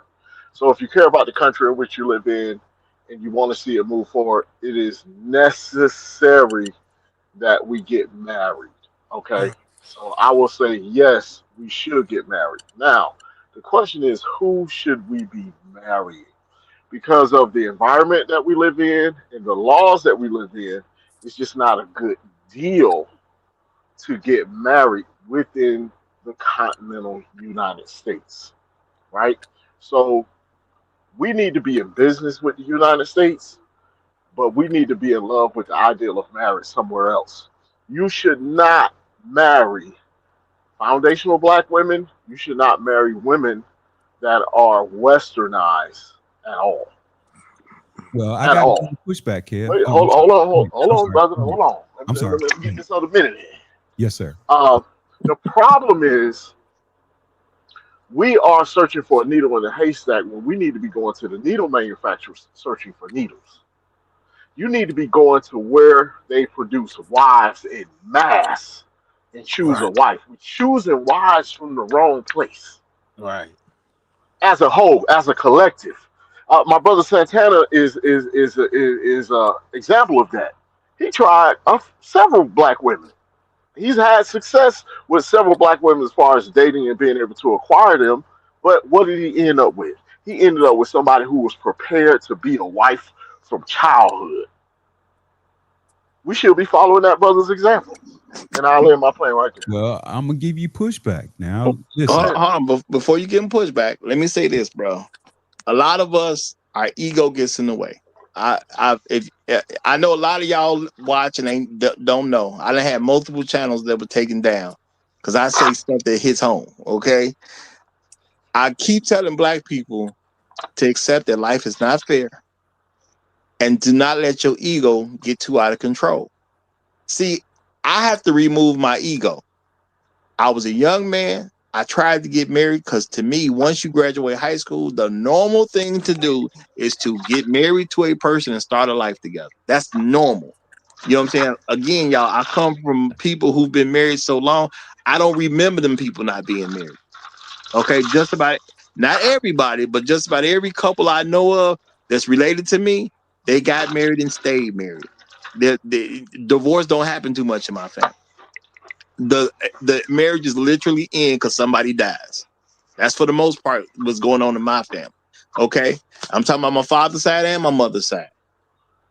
So at the end of the day, at some point, I got to check myself. Why didn't I get married? I was chasing people who did not see the value of marriage. That's on me. I bought into propaganda. I don't blame other people for the decisions I made. I just see what decision I made a mistake at. I was trying to get some black woman to do it the right way with me based on how I was raised. And when I think about it, once I got more exposed to the world, which you kind of do more as a teenager, you start to get more exposed to the world, and then you see at other people's family. And I got to accept a lot of folks wasn't doing what my people was doing. I wasn't looking in the right places like that. Now, I'm not saying I wouldn't get married, but now I'm just older. It's not just as a big a deal to me at this particular point. But I can't say marriage is bad because I was trying to get some black women who are very problematic, which I just wasn't truly aware at the time that black women are as problematic as they are. When I was 22, I didn't know black women were white supremacists. I didn't know that. If I'd have known that, I would have picked up on things a lot quicker based on things that they was doing. When I was 25, I didn't know the average black woman wanted a man who was compromised so she can so she can control what he does. I didn't understand that. I thought when you did nice things for women, they appreciate it. I did not understand black women have an aversion to men that treat them nicely. I didn't get that. well, So the thing is, you got to see what you did wrong. So I do think when people say marriage is bad, no, it's just we not taking accountability, and we've been raised in a community that says don't blame black women. Now, when you can get past it's okay to blame black women for what they actually did, then I don't think you see marriage as a problem anymore. Marriage is fine. A lot of black women don't qualify to get married. And I know people can say, you shouldn't say that about black women. No, I'm saying a true thing about America as a country. It's only about 27% of them that are married. They literally don't qualify to be married. And that's not my opinion. That is the facts that are on the table right now. It's that simple well, at the end of the day. well, Roger, I would say that I am in agreement with you as far as what the marriage should mean. What the marriage should mean. But we're in a different time now. And you know that, and everybody on this panel know that, and everybody in the chat knows that. And to Kev, which I was going to ask Go you, ahead. Kev, I was going to ask you, look, man, Okay. do you think that people outside of this country don't have that same mindset as people here? I mean, think about it. There is a female in the Amazon jungle with a cell phone right now. You don't think she's looking at she has interest in? And what happens to a lot of people who go outside of the country? let me They answer. get married. Let me They, hold on. let me They get married, and then uh, what do? They come back to the United States. Let's talk to military people about that. All right, go ahead. okay. Let me answer a couple. Let me answer those questions for you. Yes, sir. One, if you go to another country to get married, obviously you're a man of some means. Ideally, you should not bring a woman back here because remember I said it's the environment and the laws that is causing the problem. Don't bring the women back into this environment, into these laws. It's going to be very difficult to uphold the marriage here. So I would say if you go, say, to South America and go get married, or you go to Southeast Asia and go get married, be prepared to live there. Find you a way to produce money, be in business with America without living in America. That's number one. And then you can raise your children and your family and move forward in an environment that's conducive to marriage where she was raised to be a wife. That is ideally what you should do. America is not the place to have children and have a family. It's just not. It used to be. It's not anymore. So let me ask you: It's should super an No, rough. no. American Oh, you woman, gotta hold should that an question. American You woman, gotta hold that question. yes, The sir. Ivy Leaguer done stepped up, so we gonna get a mic to Uncle Sam. Uncle Sam is saying y'all niggas tripping. Uncle Sam is saying y'all niggas tripping. Welcome back, my brother. You have the floor. Salute. Y'all really think that y'all investors are going to push these women on Uncle Sam bill? Trump already cutting EBT, right? Trump already reducing penalties for alimony in some states. Why? Because they're too expensive.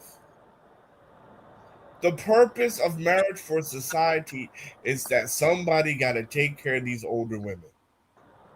You get married, you have children, and your children and the husband leaves a little bit of nest egg for the wife and the kids, and she moves in with the kids in her senior years. This is the circle of life.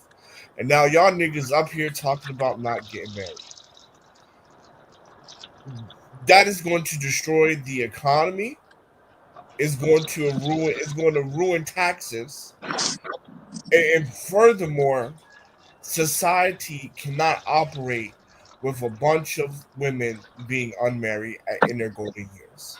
Now, with all that being said, black men should not get married in America. If you do get married, you should keep the state outside of your marriage. Do cultural ceremonies, do the church thing, but do not sign a marriage Don't license. sign the contract. Right? Don't sign a marriage license. So the situation is this because at the end of the day, whoever fault it is, it doesn't matter, right? Because if the topic is should we or should we not, the environment and the culture of America does not promote marriage in any way, shape, or form. It doesn't promote families any way, shape, or form, right? And if you do want to get married, you go overseas to where women value and are taught to be wives, get married, and then bring her back.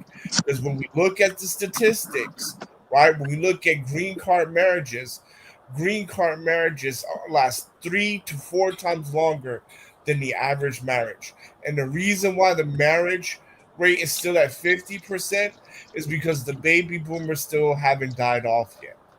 When you look at more relevant statistics, you'll see that the average marriage lasts in America 7 years. So I'm not even gonna talk about race. I'm gonna say the average newlywed marriage lasts 7 years. And I'll end my plane there. Oh yeah, Okay. so I want to kind of like build on that point because we when you talk about marriage and wealth creation and you look at Indian Americans, you see that a lot of their wealth creation is kind of tied to their high marriage rates. And since marriage is kind of more of a suggestion here rather than us really hardcore enforcing it with all of our social mechanisms and laws taking care, kind of clamping down, dealing with things being permanent with the women, we have to deal with people that actually believe in it. Right. I'm going to bring some accountability to the brothers too. I was born in '76, so I saw what happened in the '80s and in the '90s. These women are whores because we made them whores. The music, the culture, the hip hop culture, the rap culture. I remember Luke Skywalker, Uncle Luke doing this thing, and man, I used to go to the concerts my damn self. We turned them into whores, and now we complaining about it. No, Kev. Facts. Yeah, Facts. No, we that is did. not facts. No, No, that is not facts. The Nah, fact nah, is, I people can't say we turned them to anything. A well, woman has to we make. had a hand in it. No, no, no, but no. no, I no, mean, hold No. on, saying we have a hold on, hand in it man. is a way of removing responsibility from them. If they want to be a hoe, they gonna be one. If they don't want to Well, be a hoe, they not gonna be one. Look, I'm man, not. I'm not they saying we're made a 100 choice. percent responsible. They made a choice. I'm not any percentage responsible from some of a hoe I didn't raise. They If I made didn't a raise her, choice. that's on her. Listen, Look, I, if I take you to the bank, if I take you to the bank and show you that there's money in the bank, and this is you got access to this, but there are some repercussions that may consequences and repercussions that may come along with you going in and taking that money. Who is that decision on? no, Let's they, listen. Hold on. Listen, really, because I'm gonna. We see the thing about it is that we in the black community really do not look at formative years. What do we know from family planning? If a woman is raised without her father, she's going to be 3 to 4 times more promiscuous. Women decide whether or not they want a family in America. The parental rights is squarely on the woman. When she divorced, she gets the kids. Her body, her choice. Reproduction rights is squarely on the mother. And if she felt that her child doesn't need a father to be raised, then she's saying, whatever come, what may, I'm okay with that. So you cannot blame men for the decision that her mother has made. Yes, you can. Even for us, men who grew up in a single family home. The mother, if she was not married, the men who grew up with mothers who were not married, that mother decided that that boy did not deserve or needed a father. We see it all the time. When you look at the news back in the day, even back in the day with Earl James Earl Jones, right? Well, we think we can do it without a man. We don't need a man. We're okay. And we know what happens. And I'll let him play that. Go ahead, No, Roger. no, I wasn't trying to cut you off. But my thing is that is reality. See, we as black men, we do need to understand what our job is and what our job is not. I'm not responsible for women that are unmarried. What unmarried women do is their business. It's that simple. If you don't live in your father's home and you don't answer to your father, everything you do beyond that point, I can't even talk about it being a man's fault. And I do believe women should get married. So a lot of the nonsense they do without husbands wouldn't be taking place in the first place. It's good for them to be married. Now, should we marry them? As long as they're worthy of a marriage. The issue that black men have is we don't require women. I'm talking about from a general standpoint, no one personally, but generally, we don't require women to be wives because we don't have this ideal of what a wife is supposed to be. Most black men have not been raised by a person. I'm gonna say person. Because it happens in homes where you have mother and fathers together, but a lot of homes where you don't have a father there, nobody tells a boy what he's supposed to be able to expect from a wife. Hey, This is Roger. not a message that he's receiving on any large level whatsoever. Most black men have no requirements for women at all. Roger. They just want somebody who look good. Roger. I need you to stop for a minute. And everybody to get to yourself.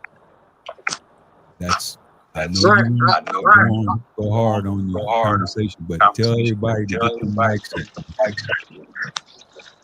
All right, y'all. Look, I give y'all the best on social media, and you might be new and you may not be aware of that. But don't be coming over here and just be stiffing me on the likes. Now, get them likes up. Real talk, y'all. Get them likes up. If a guest got to tell me the likes need to come up, that's shameful. Now, somebody does have an echo. Is that Floyd? Are you finna say something? That's Floyd. That's Floyd. Yeah. Okay, y'all. If you hear the echo, that means Floyd finna say something. So let's let him get the mic, so we don't have that echo carrying on like that. But Floyd, before you say it, let me read what Black Rule Strike says. I see him put something in the chat. Shout out to Black Rule Strikes. He says everything women have done with and to themselves, their bodies, reputations have been on that woman. Has been what women have wanted, advocated, and voted for. None of it is the fault of men. Yes, Now, it is. I'm gonna have to agree with that because an unmarried woman is not under a man's leadership, so her decision belongs to her. Hey, that doesn't, even if she's not married, you have children. I ain't gonna argue with my elders. 14, 10. Look, You know what? Go, Pete. Hold the thought. We got somebody in the chat because I seen the name popping up in the chat. We got one of them coming up, so I'm finna. I'm gonna do what I have to do to protect the channel. We're gonna let them come up and get the mic, and let's see where they coming from. Is they come up here to play, or they up here to participate in real discussion? Yes. So we have Faith Help is now on the panel. Faith Help, you got a 2-minute opening statement that you can make. You don't have to use the whole 2 minutes, but you got 2 minutes that you can use. Go ahead. Let's hear it from you. And welcome to the show. Welcome to the show.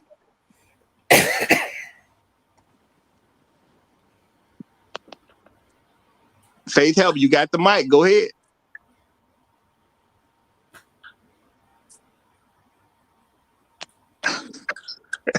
Okay, Faith Help, this is your time to talk. Because you're going to make me start thinking you a troll in a minute. I thought you might be a different person than what I seen in the audience. It's glitching. Like she's hearing, but it's just like a glitch or something. She might have to log out and come back in. Well, Faith Help, you might have to log out and come back in. Yeah, it's probably a woman with Faith being first, but that could be a man. You never know. I want to circle back in on something she said too. No, but let's keep it flowing. Faith Help ain't got it together right now. Faith Help, yeah. You can hear like the glitching when she's speaking, or I can hear the glitching. Okay, I'm not hearing nothing. Is anybody else hearing something? I'm hearing the glitching. I didn't hear nothing. I'm not hearing nothing. All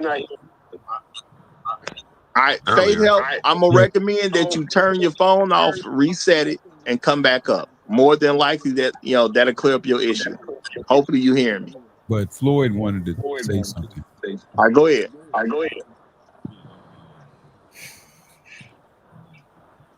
Floyd, were you trying to say something?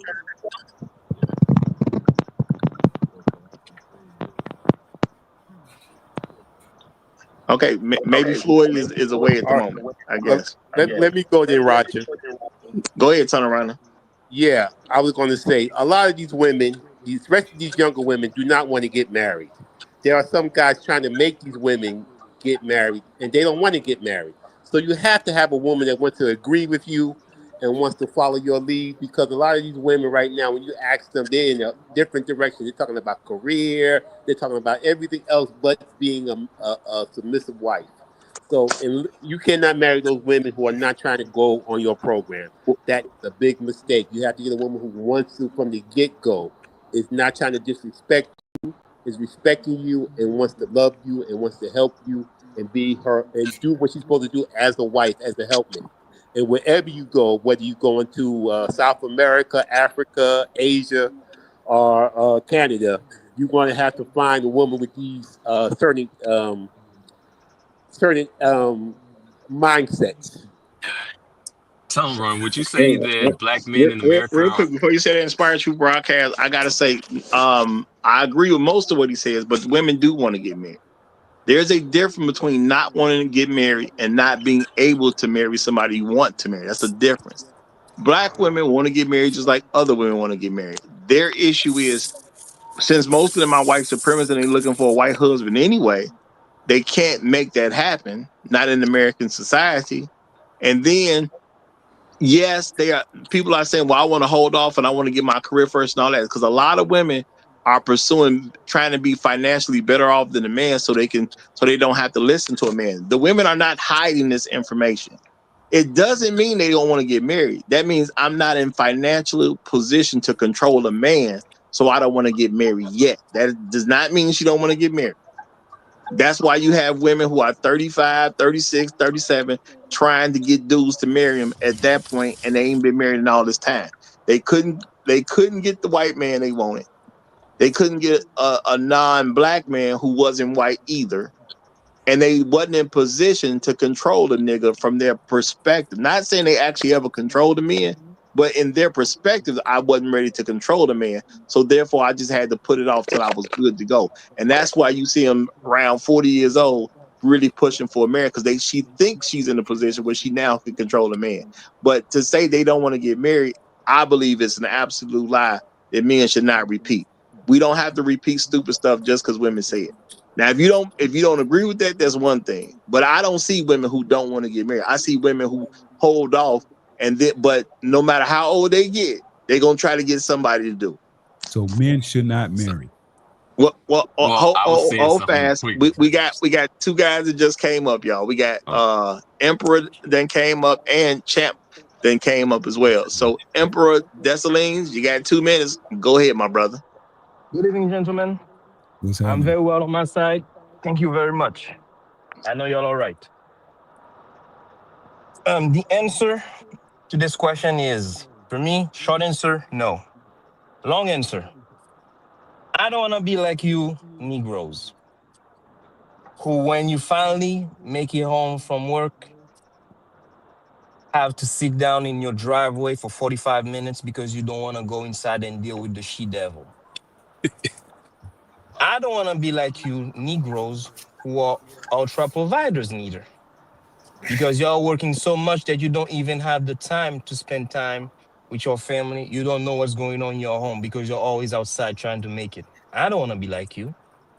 I don't want to be like you Negroes who may or may not be taking care of children that are not yours and you have suspicions. I don't want to be like you Negroes who have to wrestle with Mama Bear every time you go home for control. I didn't choose the bear. I don't have to wrestle with anyone for control. Whether I'm in control or I'm not. That's it. I'm not fighting anyone over that. And also, I don't want to be like you Negroes. You know how I want to be? I want to be like Tunnel Runner. Some nice cooked food, some nice clean drawers. I want to go home. I want a soft life. Yes, I said it. Emperor wants a soft life when I get home. Drizzle, drizzle. Then don't Drizzle, have drizzle. kids. Then don't marry. Amen. Amen. Amen. Don't have Amen. kids. Don't marry. All right. Is Overall still with us? Kids can't make your life a living hell. I'm sorry. Kids can't make your life a living hell. Don't have kids. All right, y'all. Let's let him finish up, and let's I'm let done. Champ Chef get in. Wait. You can Chef you said can pass on cliffhanger. the mic to somebody else. Hey, I Roger. just want to say this really quickly. I Hey, mean, look, I'm going to have to push back, Roger. They don't want to get married. I mean, Aisha Curry is the perfect example. Steph Curry, that nigga look half white, probably is half white, and she went somewhere recently, 2 weeks ago, right? Talking smack like, oh, he lied to me. He was supposed to be a basketball coach. He wasn't supposed to be an international basketball star. Talking about how she hates being married to him. Nah, man, they don't want to get married. sounds like No, Michelle Obama. She never said that. She never said that. See, hold fast. We got to get Champ Cop for Life in here, and I'm gonna say she got married. So there's a difference between wanting to be a wife and wanting to get married. And I think black men need to start really paying attention to what the differences are. But Champ Cop for Life, you got your 2 minutes, brother. Go ahead. Okay, good morning, good afternoon, wherever you brothers are. Good evening. I hope you are having a good Wednesday. What's happening, champ? Okay, Black men, okay, you should get married, but if you do get married, okay, it, you know what? You're better off. You gotta make a decision though. I know a lot of black men want to get married to black women. I know there are some beautiful black women here in the United States. We see them on Instagrams, we see them on the streets and everything else. But the issue is the behavior and the toxicity and everything. Black women get pissed off when they see a lot of black brothers, black athletes, when they end up getting married to a white woman. You know why? Because white women or non-black women, they see a potential in a black man. Okay? They see us as potentials and everything else. They see us as hardworking, driven, and everything else, despite tremendous obstacles, when we're facing racism, every day from our workplace, from law enforcement, and etc. and everything else. Okay, one of the reasons why I support the Passport Bros is because they're looking for wives and everything else. Here in the United States, it's very difficult to find wives here because a lot of these women right here, they want to be they want to be single, they want to have a child, but they want that financial support from the government and everything else. Okay, we have to make the decision right now. Who do we want to be our partners? If it's it may have to be a non-black woman, unfortunately. Okay. And if these sisters get upset about that, tough. Okay. That's your fault. You got to change your attitude. You got to stop listening to this granocracy talk and everything else. You got to put down, you need to go ahead and see a therapist, whatever you need, to fix your attitude. Because when I hear this lady, Steph Curry's wife, sitting up there talking about him like that, publicly like that, if I was in this situation, I would just go ahead and just file a divorce, go on with your life and everything else. And if she sees me, with arms all right, and woman, that's gonna be 2 minutes right there. That's gonna be 2 minutes, y'all. Yeah, get back to Tom Rose. Okay. Shout out to Black Uru Strikes. He says black women want a white husband or a high earning, high status, attractive black husband they can control.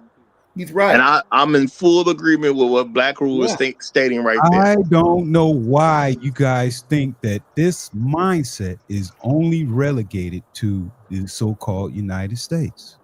No one said that, brother. Nobody said that. When you say, "Oh, just go outside the country and find your wife," you still have to find a good woman wherever you go.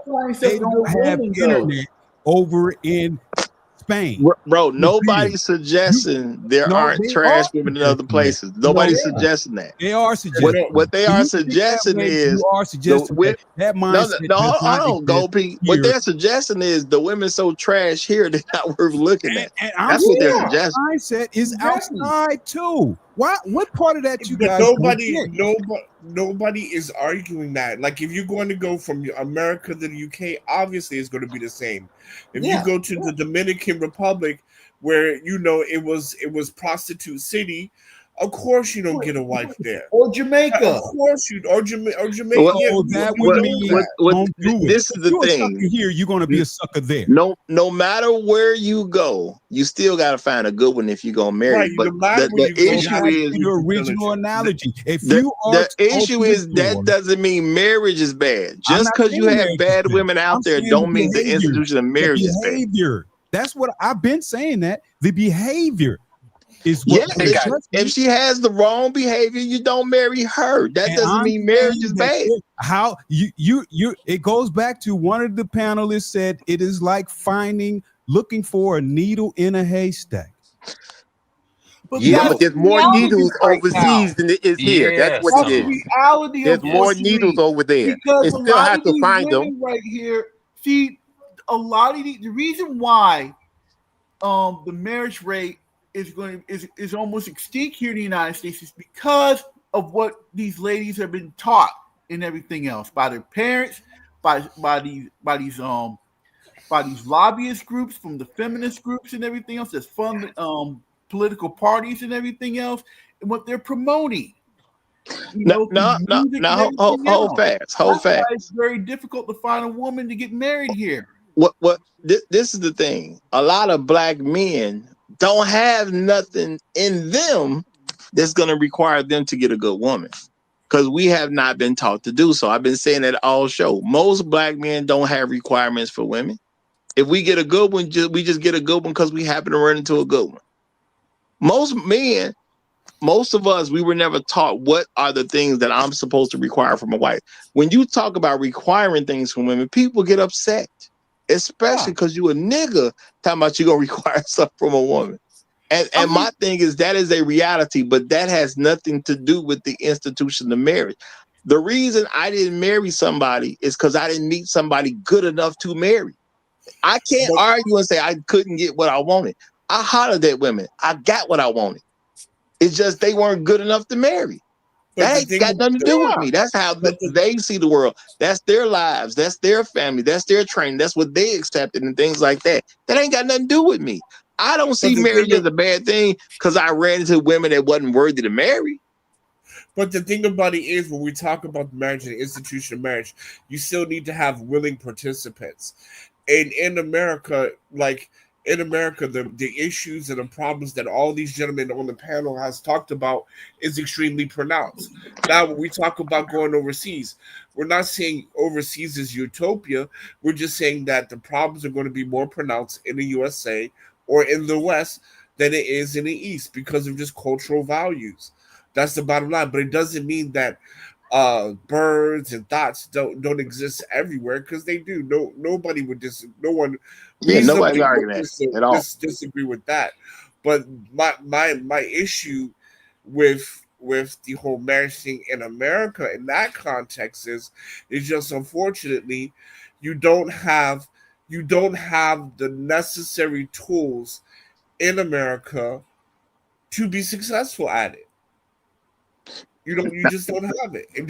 America just doesn't promote it on a cultural level, on a societal level, and on a supportive level.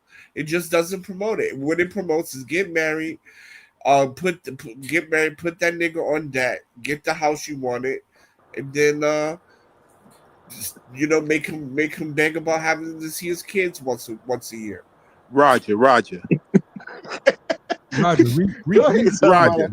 I'm gonna read this in a second, but after you turn around, go ahead. Okay. Yeah, I'm going to tell. Most people, men and women, think I work my wife too hard. They think she does too much, and I think she does just right. So they think that she's working too hard, and she wants to do it, and I allow her to do it, and she is directed by me. Most, like I said, what I was saying about these women, they want to get married, but they want to get maybe like you said, Roger. You're right, but they want it by their standards. It has to be your standards, what you want. You have to make the rules and have her follow the rules, and then it will be a pleasant situation. Well, it could be a pleasant situation because anything could happen. Tomorrow she could go crazy, but right now she's okay.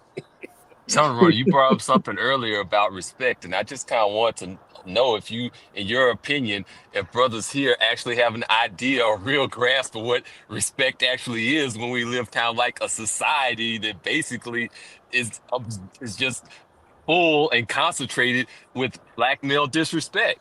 Yeah. Like, Oh yeah, these women are disrespectful from the get go. Even if they like you, they disrespect you in a minute and laugh at you. And from the first minute, they are very disrespectful, and that's one of the biggest problems. You got to find a woman who respects you and respects men, and that's the situation. Absolutely. Yeah. Now, hold on. Before you say it, let me get this in. Shout out to Black Who Strikes. He said, "Gold P is not just about what the women want. It's about what the environment, system, and culture allows. That rebellious Amazon bee with the cell phone is going to have to submit to a man to survive." Well, And hold I'm on. also say shout out to well, I'm gonna say shout. rest of their team, I so I don't say wanted to- last names unless I've noticed you use your last name in the chat. But shout out to Andrew. Okay, I'm gonna just say shout out to Andrew. I don't use no last name unless I recognize them from the chat. If you use your last name in the chat, okay, cool, I'll say it. But if you don't use it in the chat, I don't use people's last names. So shout out to Andrew. Thank you very much. The man said new subscriber for about a week and love the topics. I appreciate that big time, brother. Oh, matter of fact, there it is in the chat right there. I see. I see it in the chat. So shout out to Andrew Baker, y'all. Shout out to Andrew Baker. He dropped 15 on the Cash App. Thank you very much, my brother. Appreciate it. Lunch on you today, Andrew. Thank you very much, my brother. Lunch on you today. Appreciate it. I agree with Andrew. Hold on, right one more. Shout out to my main man, Jay Bones, is in the building. He dropped $5. Said, "What's up, Roger? Hope you cool, brother. Hey, brother, as best I can be, especially in this weather, as best I can be." All right, go ahead. Look. Yeah. Black Guru said, "Yeah, it's the environment," but we know, especially in the days of now, you go out to the Philippines, Spain, wherever. Where are they trying to get to? They're trying to get back here. No, they're not. No, not all of them. Not all of them. No, they are expecting to get here. No, they're not. You are not. Okay, let's say that they want you to come stay there. Yes. Okay. In general, if that's the case, in general, are brothers going to just pick up and move out of the states? In general, some people will, some people won't. I'm gonna say when you say in general, general includes most, so I'm gonna say no, because I don't think most black men are gonna leave the country. That to go to a foreign place. Most of us aren't gonna do that. No, I disagree with that, and I'm gonna push back on that. Right now, you can see lots of young black men. Right now, the hotspots are Oman, UAE, and Thailand. You see a lot of young black. They're traveling to those places. They're not going to live life. Can I finish? Yeah, go ahead. Right. So if you can go on YouTube right now, there's large black communities in Thailand, in the Philippines, and in China. I've been living in China personally for 21 years, and you're seeing more and more black men coming there. For one thing, the economy, right? The American economy for recent graduates and for young people are horrible. They have to leave if they want to be financially successful.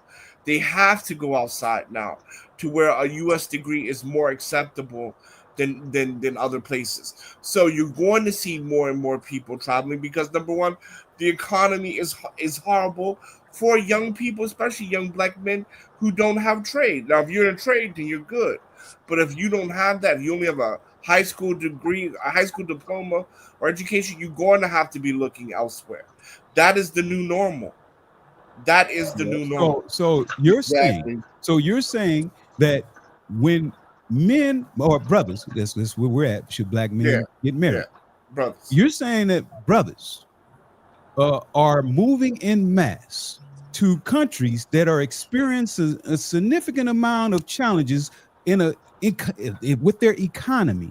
They're going over there to live life and enjoy life there and not come back to a place where their families are, where they have not to say that they can't go and live over there, but you're saying in mass they're doing that? This is what I'm saying. I am saying that there is a large trend of brothers, black men, under the age of 30, now moving abroad for more job opportunities. Also, the Asian economy in large, the economy in Asia at large, Singapore, Malaysia, China, Japan, is doing way better than the American economy right now at present. And then for the pro-blacks, you have East Africa, where you have Kenya and Rwanda, which is the fastest growing economies in the world today, right now, and you're seeing people moving there. The new normal is that young people are not just looking at America. Now, I'm not saying they're going there for women, because they're not. They're more going there for work opportunities. So So you got me there. But yes, what We I'm also saying. you're also moving aside. Y'all hold fast. Let him finish. But after he finished, the nameless protagonist finna get the mic anyway. He done came So up. what I'm saying to you is in large because I'm seeing it. I've been here for 21 years. You can see a complete 180, and then on top of that, with the Facebook groups and the YouTube and stuff like that, Americans in general are traveling abroad for work, and black men have caught on to that, and they're doing the same. Traveling and living. Hold fast. The nameless protagonist has come up. I said for work, moving for work. So obviously you're going to live there for work. Okay, y'all. The nameless protagonist has come up. I'm trying to make sure I give people the mic a lot quicker and so people ain't sitting so long. Okay. My bad, Jack. No, it's fine. We just gonna let the nameless protagonist get the mic. It's all good. I'm just trying to make sure this mic get moved around so everybody get their opening statements in without having to be up here 10, 15, 20 minutes first. The nameless protagonist, you got it. Start wherever you like, of course. Who's brother man? To the chat and the instructors on the panel. Os. Well, hold fast. Your 2 minutes ain't started yet, y'all. I said on my show, y'all, when names come up and he say O's, unmute your mic and say O's. It's not that difficult to do, man. Can we do that one more time, names? Can we do that one more time? Yeah. To the chat and the instructors on the panel. Os. All right. Os is required. We requiring Os around here. We're gonna make Roger a Shihan at this point. But okay, a few things, and I'll try to keep it concise because I'm noticing we're hitting some flashpoints. I want to redirect us to the general discussion we're having right now. Should black men get married? And I think it's worth a few points highlighting here. I'm going to remind people that marriage before the Industrial Revolution meant one thing, after World War II meant something else, and then after we get no-fault divorce, something else entirely different now. It is at this point a contract that's made between God and the state to manage assets. It is a business movement. And at that point, when you commoditize it or commodified it, which is what I was talking about yesterday, it behaves just like anything else under contract law. And what we're seeing here is the relationship serving as a metaphor and a proxy for negotiating interest rate in terms of engagement, litigation options, entry strategies, and exit strategies. And it appears at this point that the tools of negotiation are in favor of women who are involved in these contracts. Now, I'm not going to argue this as to whether or not if you employ people from other locations, if this changes anything. What I have observed, plain and simple, is that this is baked in to the industrial, I'm going to call it the liberal democratic model of governing your money. And for many places that have been described all over the world, if you want to get access to the commercial market by way of the IMF, these are part of the stipulations for you to join. That's why a lot of American public policy or foreign policy has had a lot of these laws that have led down this rabbit hole connected to it. It's been described and dumbed down as feminism, but it's at this point the new colonial model for the United States that we've been rocking with again since the 70s. So if this is something that states have had juxtaposed up against themselves in order to participate in the global market and get access to dollars, this is playing out all over the industrial first world. So we are watching the institution that was supposed to be between God and the state turn into a business contract about assets. And the question then becomes, do you have the tools to negotiate this contract in your favor? And overwhelmingly, for most people, especially black men, that answer is no. Especially if we're operating on the older model of roles, which is what marriage was predicated on. Husband being a role, wife being a role. These roles you get trained for from the beginning. At this point, what you're dealing with is somebody choosing not to execute on screwing you on your contract or not. If you want an immediate example, we've gone from gambling to payday loans, and people have to make their best bet on what they want. and black men are getting the worst insurance interest rates as far as a lot of these things are concerned. All right, I'm gonna read this from Black Rule real quick. My point. Shout out to Black Rule Strikes. He said, and it's in favor of women because the economic and political powers in the West have determined the best way to maintain control is via fallacious empowering of the masses of females over males. Exactly. And that's not only here, that is global. That is global. No. What part of that I you have guys a don't get? listen. I have a direct answer to what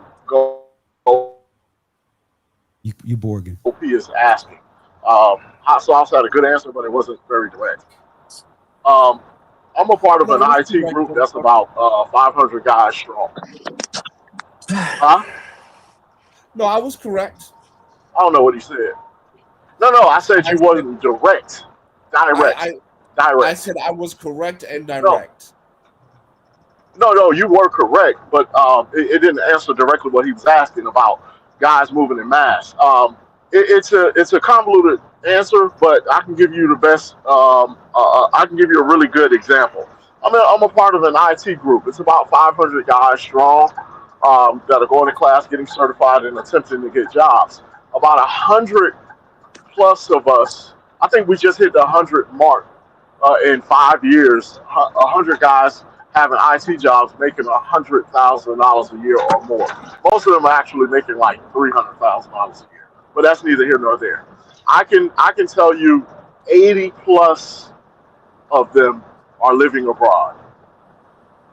So the answer is These are yes. all black men. These are all black men. So this is not Asians and Hispanics. It's 2 white guys, but the rest of them are black. Some of them done been to prison and everything. Most of them. So let Go me ahead. ask you, sir. Yes. Is a million greater than 500? Yes, it is. I'm just giving you a sample size. So my point is, you may have, a significant amount of guys, 500 guys, who are substantially making a life overseas, but it doesn't speak to the general. And the general is that, in general, brothers in the United States are living in the United States because they have their life in establishment in the United States. Hold on. Wait. Hold on. He asked me a question. Let me finish. Let me finish. Okay, finish. I'm saying that yes, there may be people moving overseas, traveling overseas, whatever have you. It may be that. I don't dispute that. But what I am saying is that the mindset of marriage and what has come along with, especially in the recent time of marriage, what is happening with marriage isn't only relegated to the United States. It is relegated as a global issue. It is a global issue. Okay, so here's my response to you in 2 parts. So I made it extremely clear. Under 30, more and more guys are moving abroad, right? Under 30. So if you're talking to a guy 35 or up above most of them, yes, you're absolutely right. But I made a distinction very clear. More and more growing numbers, soon to be the majority, men under 30, particularly new graduates, are moving abroad. Second point, so I hope that's clear and direct. Second point, no one has ever said that this is not a global issue. You're going to find this everywhere, especially any Western country. Any Western country is going to be there. But in America, it is more pronounced, right? It's the worst there in America. And you can go to other countries that value it more. Just like what Namath talked about with the IMF. Those dudes are the real devils. And if I wish I could join them, because those guys are wow. But that's neither here nor there. But wow, I would love to be a part of that group. But that's neither here nor there. But when we're looking at public policy and how public policy has shaped marriage, has shaped family planning in the West, You don't see that in certain countries where you see more government interaction, more government intervention.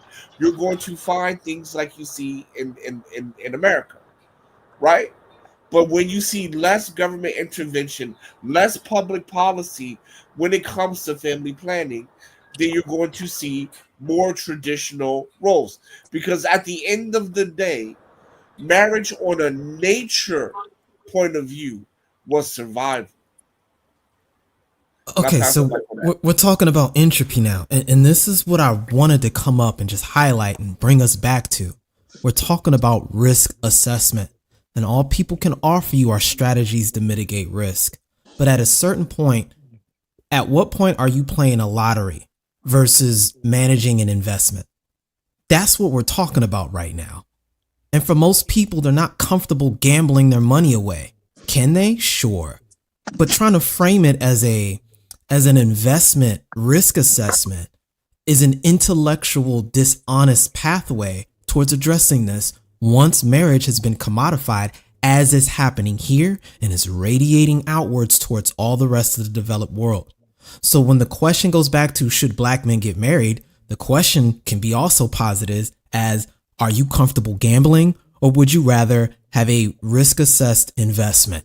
And if the answer is neither, you got your answer. Now, I do want to say that when it comes down to it, it's the way black men view the world is going to have a lot to do with what we're going to be able to do with a particular woman. Now, if y'all been knowing me through the channels that I've lost and things like that, a lot of y'all are aware. If I'm talking to a woman about marriage, I'm telling her real talk, y'all, not a game. Our marriage will end when someone's dead. Now, some people don't like talk like that. They think that means too much. No. We're talking about marriage. We're talking about something that's going to affect me the rest of my life. That's what marriages do. You can get divorced, but even if you get divorced and remarried, it has affected you. Marriage has a huge effect on anybody. And because I don't come from no super rich family, and like I said, I've seen men, even my own dad, be grown men and got to live in somebody else's home because the marriage didn't work out. We don't usually have second, third, and fourth homes that we just go to and why the divorce is being set. We don't have that. I've seen many a man got to go back to their mom and dad to live because they had a divorce. It's nothing to play with. I will never take on a woman who don't take marriage as serious as I do. I think a lot of men got to start really pushing the woman. It's a serious thing. Our marriage will end when one of us is dead. And that's just it. If a woman don't think it's that serious, we just don't need to get married. It's that simple at the end of the day. But I think a lot of men, again, we're always concerned with how to fix some woman's problem, and we never look at what the marriage is supposed to give us. It is a lot easier to figure out what she has a problem with and worry about fixing her problem, and you totally forget about yourself. And then you sitting there in a loveless marriage. And I've looked into some things where I found out, and I asked my friends about this, y'all. I asked the people I'm friends with personally go to their homes and whatnot. And we was talking about the men who were married versus the men who were not married. And it was true. Now, I think I saw this in the magazine that the men who were married were the ones not having sex, while the men who were single were the ones having sex. So I wanted to put this to the test with people I knew. And I got confirmation that the men who were married was the ones that weren't having sex, while the single men were the ones having sex. And I'm talking about on a more regular basis. I ain't saying ain't nobody had no sex ever. My thing is that's retarded. A man made a promise to one woman to stay faithful to her, and he got not getting sex. Makes no sense in the world. Again, men do not put requirements on women on what they're supposed to do. And then we have issues with the fact that we ain't getting something out of it. What did you require from her? Well, all I'm gonna say is this, and I think Chanrana made it quite clear about gambling with your assets. Feel comfortable. So, and I'm gonna peel out after this. I'm just gonna say this, gentlemen. You have a better chance of running Raw in a crack whore, not getting an STD, than being happy in a marriage, let alone not getting divorced. And with that, y'all have a good night. Hey, I Peace, want man. to say this. If Peace. you Have were a a good sucker, one. if you were a sucker here, you're gonna be a sucker over there. That's bullshit. No, it's not. If you are a sucker here, you are gonna be a sucker over there. Man, that is so Wait a bullshit. minute, is that an No, it's not. anti-passport bro stance? Just so we're Yeah, clear. I yeah, mean, this is bullshit. yeah, this No, sounds like an I'm not saying anti-passport this is thing. not an anti passport stance. This is an anti sucker stance. But I'm saying go ahead. that's Sorry. moot. That's moot. I just want to be clear on the origin of your statement here, because it almost sounds like you're stating the obvious. I think if you don't understand how money works anywhere, you'll get screwed anywhere. I don't think anyone is making that statement. No, We've but heard. hold on, no, because this is some bullshit right now.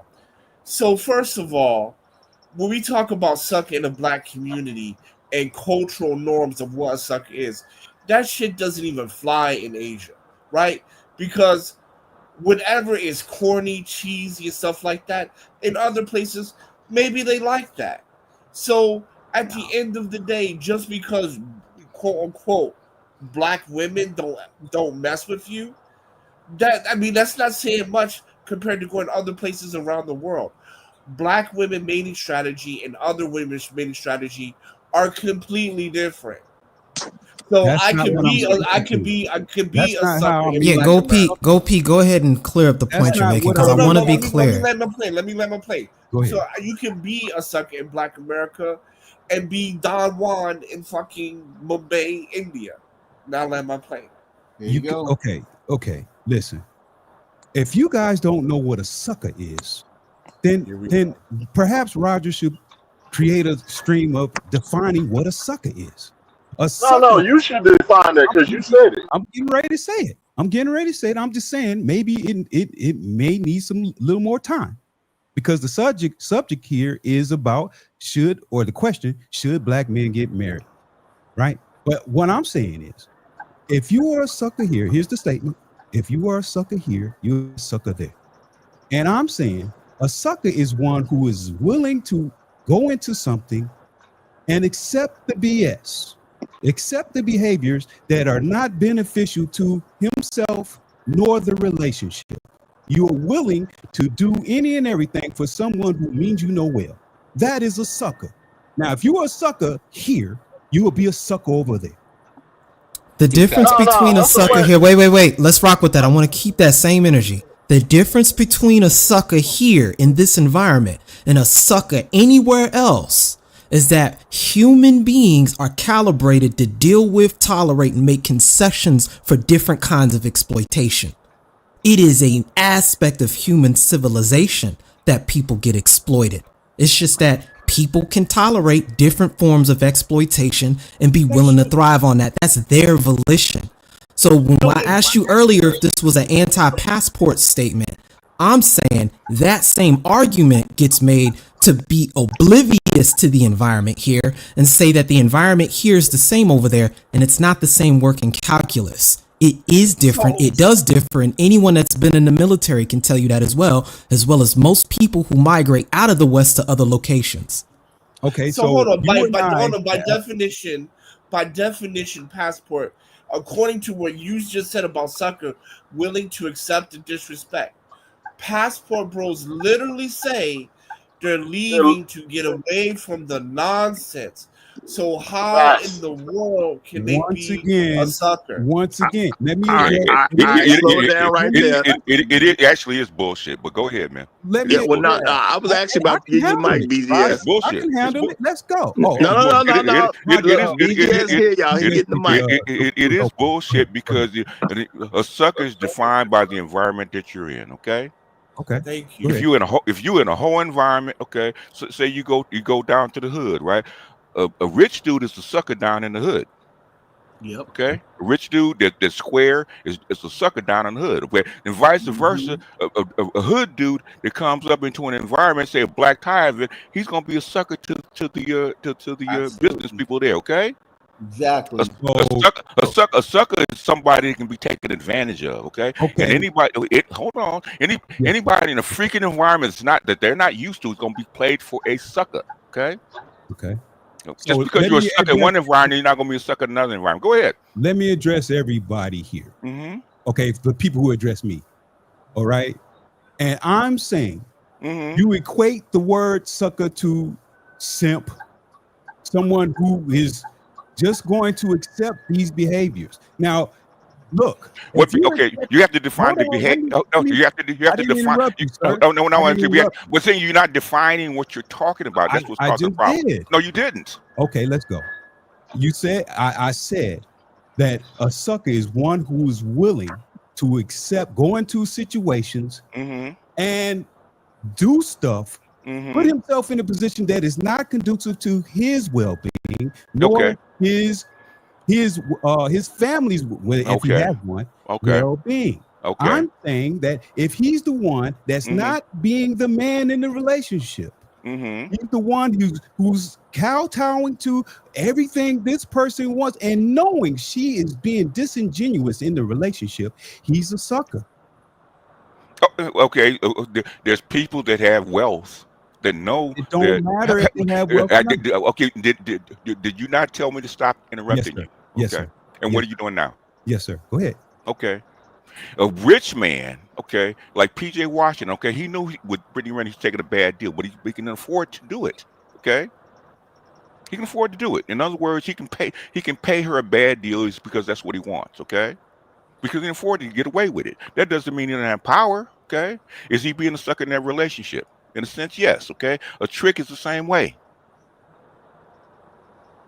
This is what I was. Go ahead. And the thing is, what I was saying is, being a sucker is relative to the situation that you're in. Okay, you just thought, okay, so take a guy that's willing to accept whatever he's willing to accept in one situation. You kind of muffled, sir. That's disingenuous and problematic in one situation is not going to be the same in another situation. It's not. It's impossible. So if the marriage, that in general, the marriage doesn't benefit the man. Because I've said numerous times over, marriage should be 100% beneficial towards the man if it's to be a conversation. That's just what I say. Yeah, that's what you say. That's what I say. That's what you say. Okay? That's not practical, but that's what you say. Okay, but I'm saying, if it is a conversation, I know what is not practical and what is, but I'm saying in general, if the relationship is, the marriage is 100% beneficial towards the man, meaning that we know that men in general don't leave the relationship. In general, men are genuine when they go into a relationship and desire to be with the woman he marries, and he desires to take care of not only her, but the children as well. We do know that men in general do that. Okay. And I'm saying if the man goes into this relationship genuinely with all the information we know and have received regarding marriage, the court system, everything that's come along with it, wouldn't he be a sucker in that to go into that relationship? He would be. But the thing is, okay, in other systems, okay, it's expected that the man leads. It's expected that the man has all the rights. It's expected. The whole society supports that, okay? Yes, so what he would expect and do here is not the same that he would expect and do over there. Okay. Because the whole society, so you being a sucker here in this situation is because the whole society expects and puts you in a position to be a sucker, okay? Okay. So if you're going to enter into it and say in a marriage here in the United States, okay, there's certain parameters that you're going to have to accept because the laws are going to enforce that, right? You fly to Nigeria, you fly to Ghana, you fly to Kenya. That shit changes. I don't know why people think that just because people do certain ways here doesn't mean they can't do different things there overseas. It's easy. I didn't interrupt you now. All right, well, yes, you did. But go ahead. I'm interrupting because I'm the host, so I'm definitely interrupting. Yes, sir. Look, at the end of the day, people got to make decisions. Now, I done told y'all, and I ain't said it as no joke. If I get married to a woman she's going to be well versed in the issue that our marriage will end when one of us is dead. Good luck. And that's just plain and simple. Good you know luck. what I'm saying? No. I'm not saying what's going to happen. I'm just saying these are the rules we're going to play by. So if you don't take marriage that serious, you're not going to marry me in the first place, because she's not going to want to. If she's not for real about it, it doesn't even make sense to get married to me. It just makes no sense at all. You know what I'm saying? The thing is, men don't. If you don't have requirements of what you want your wife to do, how you want her to perform, it's hard to get the right result that you're looking for if you never put it out there to her. Okay, where do you learn what the right results and the right requirements are? Where do you learn that? No, I'm saying everybody's gonna have some. I asked you a question. Where do you learn it? Because you don't. Well, you're not born. You're not born knowing this shit. Where do you learn it? Yeah, you're right. And truthfully, most of it should come in your childhood as you're being raised. That's the honest to God truth. Over the past 50 years, what has happened? Because I just talked about this shit yesterday. Okay, what has happened? Yeah, a lot of changes have been made, and you got my mother and all the aunts stuff like to learn how to cook and take care of a fucking house. Guess what my sisters don't do, and they're damn near in their 60s. Okay, as boomers. Okay, guess what they can't do. But why do you think? Hold on. I asked him a question, not you. Yeah. Okay. Hey, sir. I'm respectful towards you, sir. I understand that, but the thing is, I just want to be clear. I'm respectful. You're jumping on me for interrupting you. I'm asking him a question because I'm talking to him. I didn't know you specifically. He's the one talking. I'm asking him a question about. I apologize. Thank you. Okay. Yeah, and they can't can't necessarily reproduce something they didn't see. So once that was removed from the home, it's a whole different issue to even know how to put it in place. So if you freaking don't teach the girls what it looks like to expect certain things, what do you think the boys just gonna automatically by osmosis learn this shit? Oh no, I'm not suggesting that at all. I'm definitely not suggesting that. So they don't know. That's why they hate the black manosphere, because we're trying to bring some of this knowledge back to people. And guess how come we getting all this fucking pushback? Yeah, because it'll disrupt their plans to take advantage of men. The thing is, you have to. Okay, the thing is, and this is something that me and Nameless work on all the fucking time, because it's at an upper tier level. Okay, the shit they tried to do back in the 60s and 70s, the shit doesn't work. It's falling flat. Okay, it's fucking tearing up your whole society. Okay, 65% of your young men under 30 have never had a girlfriend and do not have sex. Okay, 60%. Where do you think this shit comes from? Yeah, it's definitely coming from what the behavior they're seeing, as far as what the people are doing. They're growing up and seeing nonsense, so they don't want no part of it. And the thing is, they're not trained for roles, marriage. When you said it, okay, you have to train these kids for fucking roles. That's why I showed the difference between an African American women on one side and African women on the other side. I always get this pushback, especially from black women. Okay, because black women, and we accept this shit, because I hear dudes talk about this all the time. Well, it's up to the black men to change the black woman and make her fucking wife. No, it's fucking not. Okay, nowhere on the planet, outside of really black America, is it expected that you train your fucking wife. Okay, that's your mama's problem. If she don't come that way, you shouldn't accept it. We're trying to convince men, okay? Convince black men, been raised in this society, been raised to serve, okay? Let's get it straight, okay? In this society, in black American society, black men are trained to serve their women. And most black men don't want to admit that shit. So let me say something afterwards, Roger. Go ahead. Okay, and I'm saying I was getting to that earlier.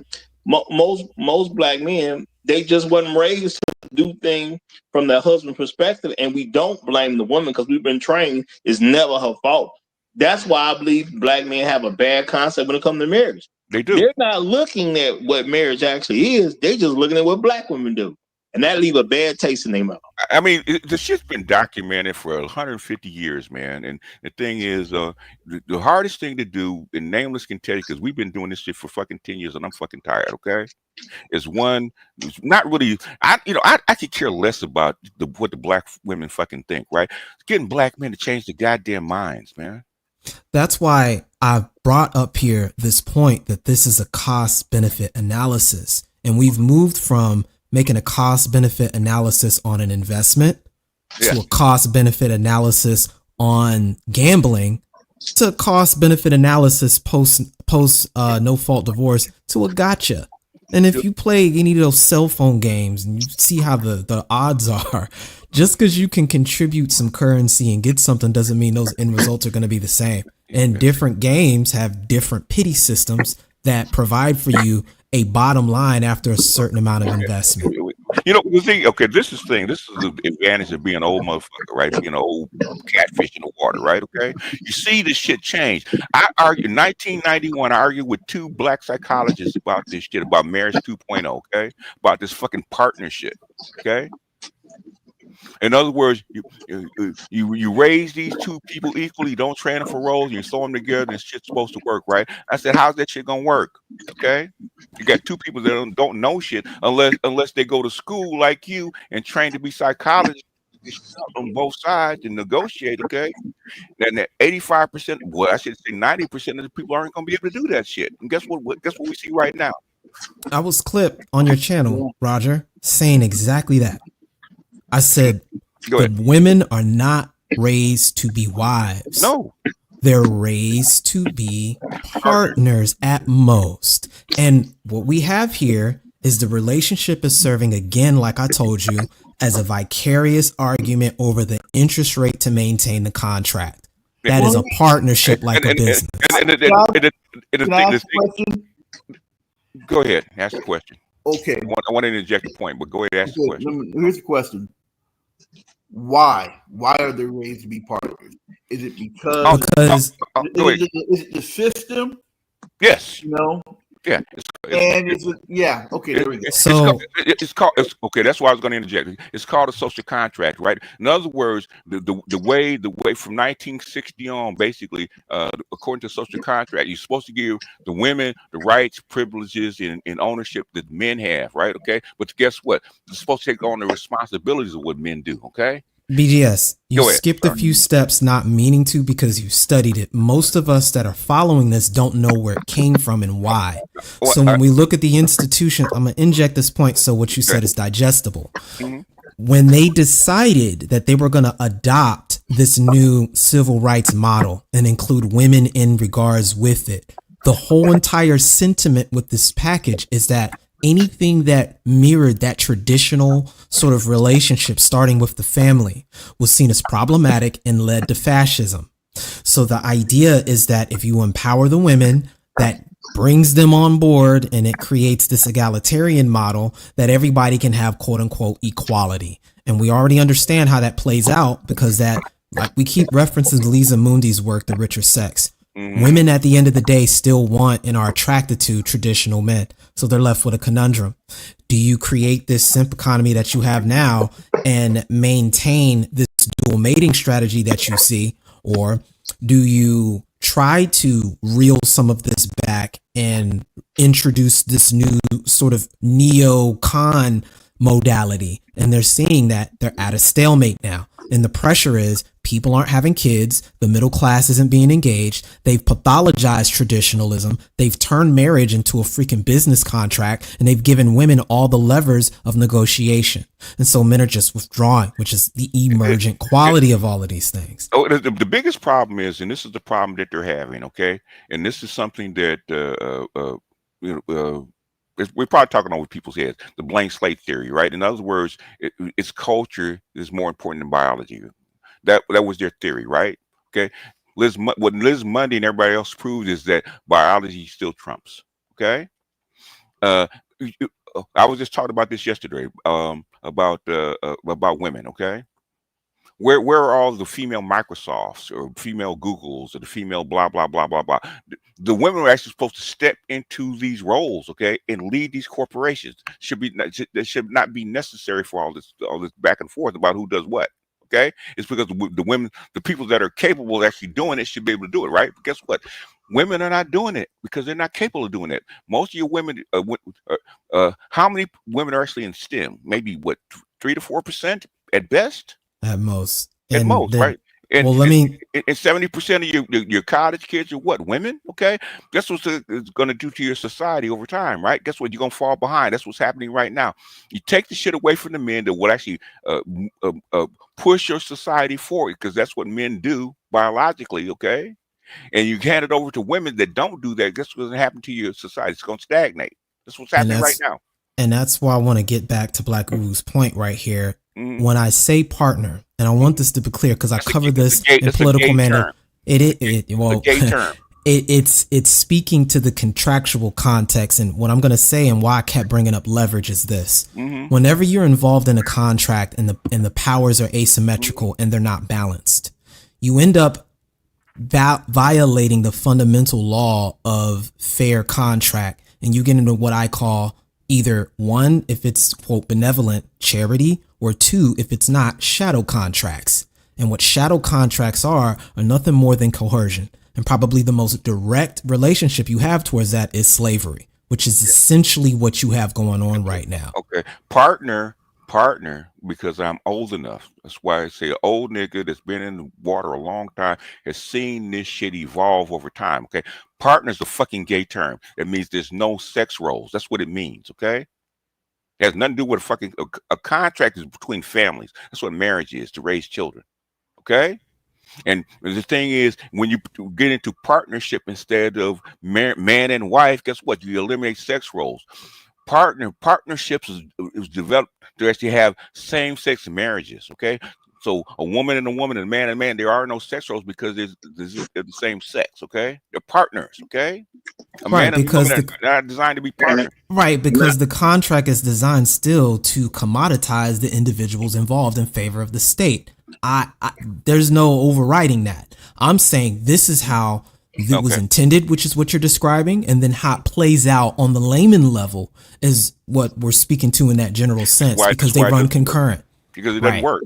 Correct. You have 100,000 years of shit that works one way, and then you're going to be, because you have this bright idea of so-called trying to apply the social contract, which you never did. That's why the ERA failed. Okay, women didn't want that shit. Okay.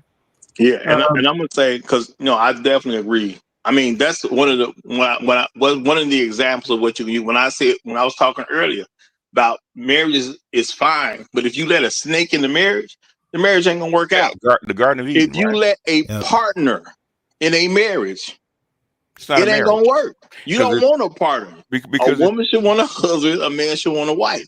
Because okay, the thing is, and this with Nameless knows I hate that fucking term. Okay, he knows I hate it with a fucking passion. Okay, and basically most of my guys that got married that are elite, when this woman comes in and tells her we partners, I don't believe in that partnership bullshit. Okay, my wife or you're not anything. Okay. Because partners a partner is not a marriage. It's exactly what it's a partnership. Okay.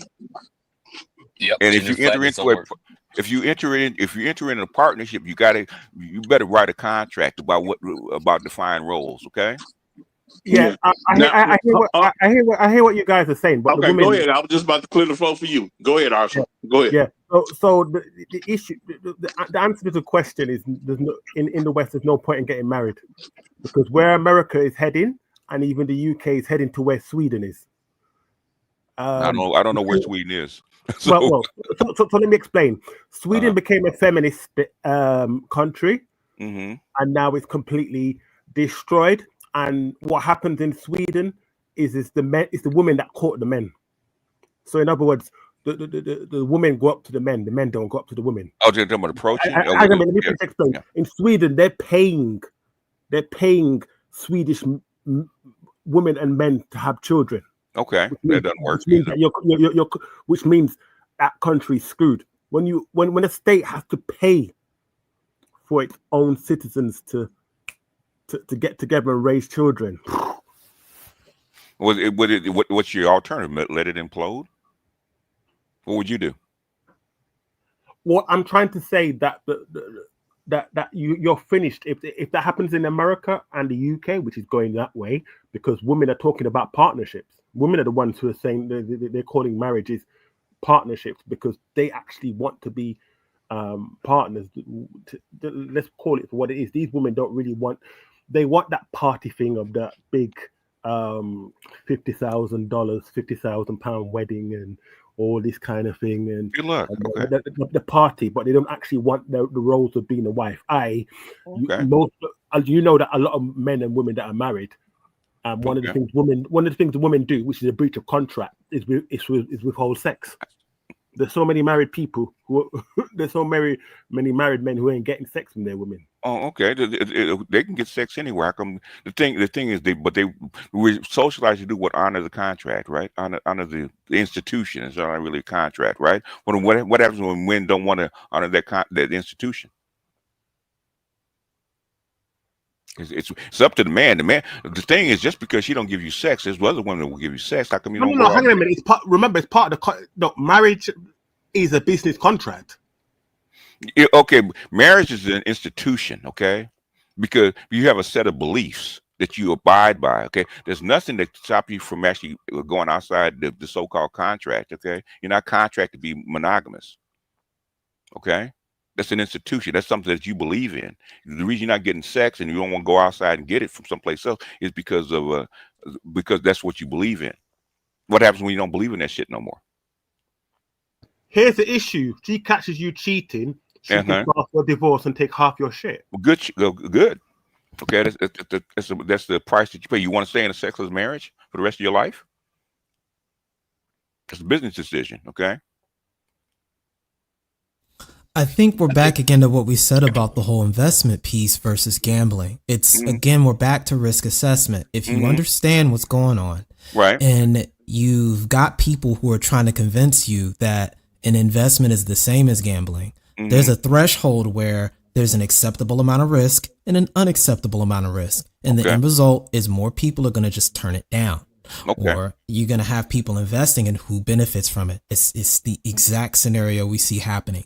I just wanted to tie this to, this is an environmental thing and these things play out. In some countries, if you gamble and you can show a record of loss, you get reimbursed by the state a certain amount. For some people, that's enough for them to keep gambling. They just call it investing, etc. And then if they can see that the money that the people are spending into this gambling establishment is circling back to them in some type of way, they're fine with that. You don't always have the same type of arrangements in other locations. What I'm saying is this issue of marriage, the moment it became commoditized, became an issue of the state and human capital management and resource. And where black men get caught into this conversation. So we're the one demographic with nothing to really lose and everything to gain because we can choose wherever we want to go with regard to that. And that people speaking to our potentiality to choose is what makes everyone upset, because everyone's comfortable seeing black men as the sacrificial pawn that they can capitalize of course. on. You're losing an asset, of course, okay? Which is why they hate it. Which is why the thing is, we've already proven that because when I'm gonna say this, that you being a sucker over here doesn't mean you're a sucker someplace else. That's what they want you to think. Yeah, and I'm gonna say at the end of the day, it's black men are forcing black women's hand, and the ones that do understand that, they have an issue with it. The ones that don't understand it, they feel some type of way, because people just feel some type. They don't get what's wrong. They just know something wrong. It don't feel right. So they just feel some kind of way. Well, you know what? When I first came into the manosphere, the red pill back in 2012, 2013, okay, I came in as a MGTOW because I saw it as a movement, okay? And back then, people were telling me, you're crazy, you're sexless, okay? You don't know what the fuck you're doing. It's not going to work. Guess what? 70% of you guys are MGTOW now. It was a tiny percentage. Why did I know that? Because the environment that's going to lead you to that case, okay? And the only thing that was keeping people in place is what you believed. Okay. Well, the original question. I'm just going to say one more thing. It's interesting you say gambling and investment. If you're talking about it as a gambling or investment, it's not worth it. As 50% of women have an option outside. So why do you do it? No. UK. So why do you still throw your dick down a bad investment if that's the case? Why does it still happen? I don't believe in marriage. No, I'm not talking about you personally. I'm talking about you as a group. Okay. Well, as a group, I don't know. It's Yes, something you in do. the black. Yes, Hang on a yes, you minute. do. I'm Yes, answering you your do. question. Okay. We are raised by these pro-black Yes. Africans and all this thing to the old simp to get married, happy wife, happy life nonsense. Yeah. And how the white people raised? Are they raised the same way?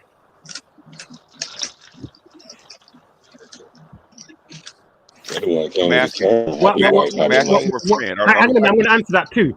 Mm-hmm. I'm going to answer that too. White people are different because Why? I'll tell you why. They don't excuse. They don't excuse their women's bad behavior. But their divorce rate is just as high as yours. So why do they get married? They get raped the same way. Why? Mhm. Well, so right, I can answer it on all race level. Then marriage is supposedly supposed to get you places. Yeah, Why? especially if you're. Hang on a minute. I'm answering. I'm answering that question. Hey, dude, calm down for a second. The thing is, I'm trying to clarify what you're answering. Okay, I want to understand you. Okay. The thing is, I'm trying to get you to answer. Why are you doing it? Okay, that's the question I asked. Why Yeah, you but why you do you got to do it? give them the opportunity, BGS. Because it's supposed to secure your wife. It's supposed to secure your sex. It's supposed to secure your children. It's supposed to. Okay. You're supposed to show your children what a relationship is by Okay. being married. Oh, okay. So in other words, you're taught this, right? Well, yeah. They, Of they course have to they have to indoctrinate you into believing this, right? Okay. And your school, your family, your school, your society, the TV shows that you all look at, the phones that you hold in front of your face, teach you all the same thing, right? They have to indoctrinate you into believing this, right? Of course, the church, the religious organization teaches you this. Mm-hmm. Your parents and your Mm-hmm. uncles and your grands and do this, Mm-hmm. and you also get when you watch your favorite celebrities Mm-hmm. who are married. Mm-hmm. Oh, you know what I mean? Mm-hmm. So it's made to look like the happiest ones are the ones who are Mm-hmm. married, like Jay-Z and Beyonce, for example. Mm-hmm. Mm-hmm. Yeah. Yeah. Um. So that's why. But um, i- i- look, at this stage, let's be honest. Marriage only benefits women, and it benefits them because when they get bored, hang on a minute. When they get bored, Okay. they can ask for a divorce and take 50%. Okay. But if it only benefits women, that means men are doing something wrong. Of course, no. Of course. Men need thing, to follow Elon Musk. okay. Yeah, men need to follow Why? Elon Musk. Why do they? Okay. The thing is, okay. I'll say this, and we won't go down the whole rabbit hole. Yeah, because we passed the 3 hour mark. Okay.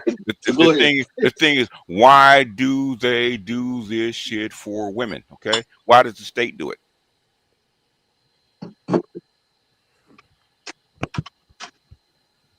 Sorry, say that again. Repeat that again. Why does the state do it? The state, when I say the state, the government, blah, blah, blah, your entities that control shit, why do they do it?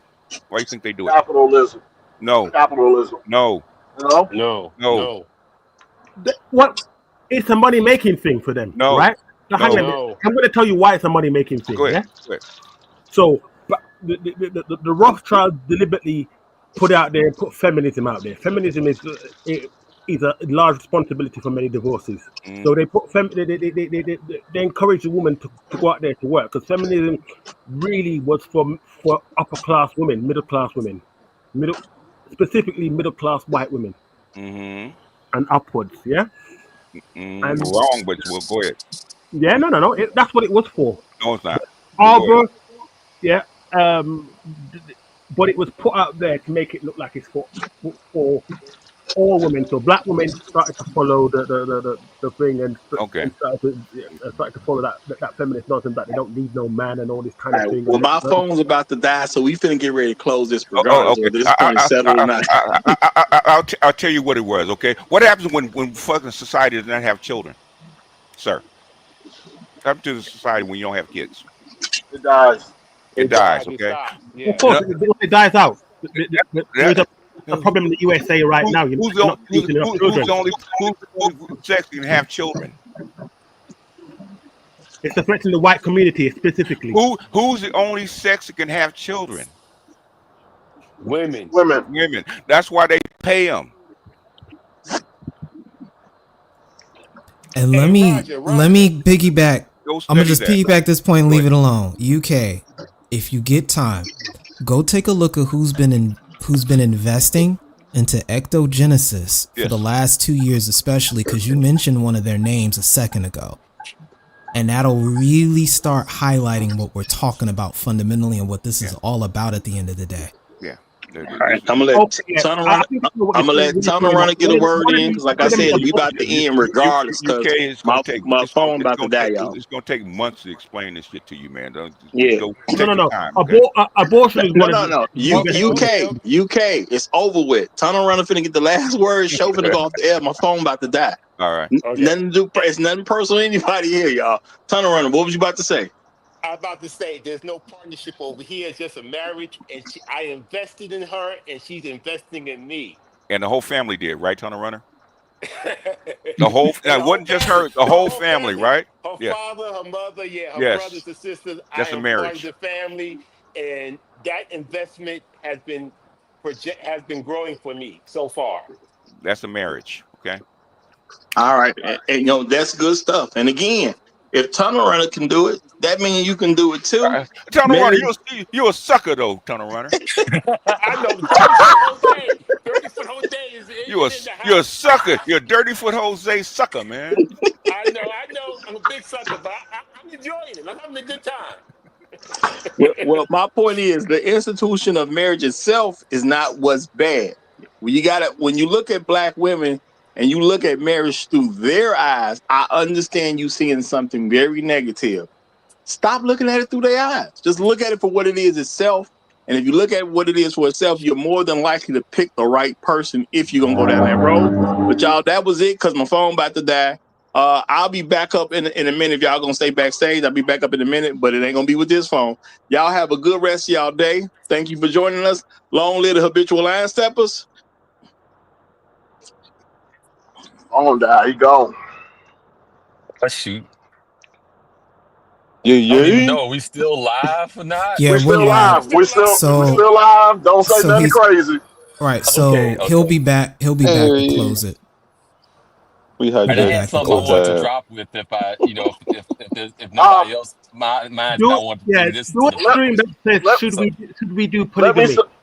let me say something real quick. Just to protect this show, bro. Let's not disagree heavily and heatedly about anything until he ends. He comes back and able to end this show. If you disagree, just say, "Hey, I disagree." We'll talk about it backstage. Let's not get in any Roger's back. arguments. No, Wait. name Roger's calling or back. nothing. Roger's Okay, back. cool, Hold on. cool. Roger, you got to cut off the live. It's still going whenever you get a moment. So yeah, I just want to protect this show. That's it, bro. Oh no, it's Yeah. all good, fam. We know what it is. all right, so I guess I'll go ahead and get into this thing here real quick. I mean, if nobody's got anything to try and bring to the floor, basically we're at a stalemate because we can't get women to actually be honest about what they want. Like on the one hand, they'll say that they want equality, but then on the other hand, what their actions are is still going to be hypergamy. It's like the gender Okay, flatness is y'all, not I working. can't hear y'all, but hope y'all can hear me. But I got cut off. The phone died. I don't hear who talking. My bad if I'm cutting you off, but I got to end this right now. Y'all have a good rest of y'all day. Long live the habitual line steppers. I'm Roger. I'm right. Oh, He's yikes. out Yeah, whether he yeah. wanted to be or not. Oh, dang. He Oh my ended the show. You He's just out. gosh. need to hit the button. Yeah, but Oh he didn't no. close it out. He didn't close it out yet. Yeah, they're not I giving him don't his know. exit, man. I think we still live, bro. We still We live. Yeah, So are. we still We just be look We like are. we're careful. Oh live, yeah. we yeah. still live. We talking some good stuff. The algorithm don't want us to go off. Yeah. Nah, we should wait for I Roger to come. Wait, we should really wait for Roger to come back for anybody says Yeah. anything. Seriously. But I mean, Well, I you mean, okay. let it go. But yeah, let him. Don't say nothing crazy. yeah, nothing Yeah. crazy, but we don't want a whole lot of dead air though either though. I don't think we want that. Yeah. Yeah, turn I around. I agree left. with what the brother said. Like these, I don't think it's just a matter of them being not knowing what they want. I think they're just being disingenuous, bro. Like they're afraid to tell you. that what they want is unfair. They know what they want is Mm-hmm. unfair. They're just afraid to say it, bro. And as men, I think it's our position to just be leaders and say, listen, this is the way this train is going. You either gonna get on it or you gonna stay on the platform, and that's it. Hey, Roger, cut it off. We But I, got the exit. Go ahead and cut it off. y'all was still live. No, I How had to, trouble getting back in.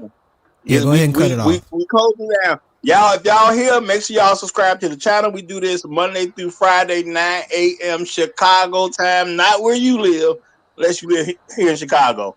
Long live the Habitual Line Steppers. I'm Roger. I'm right, and I'm out.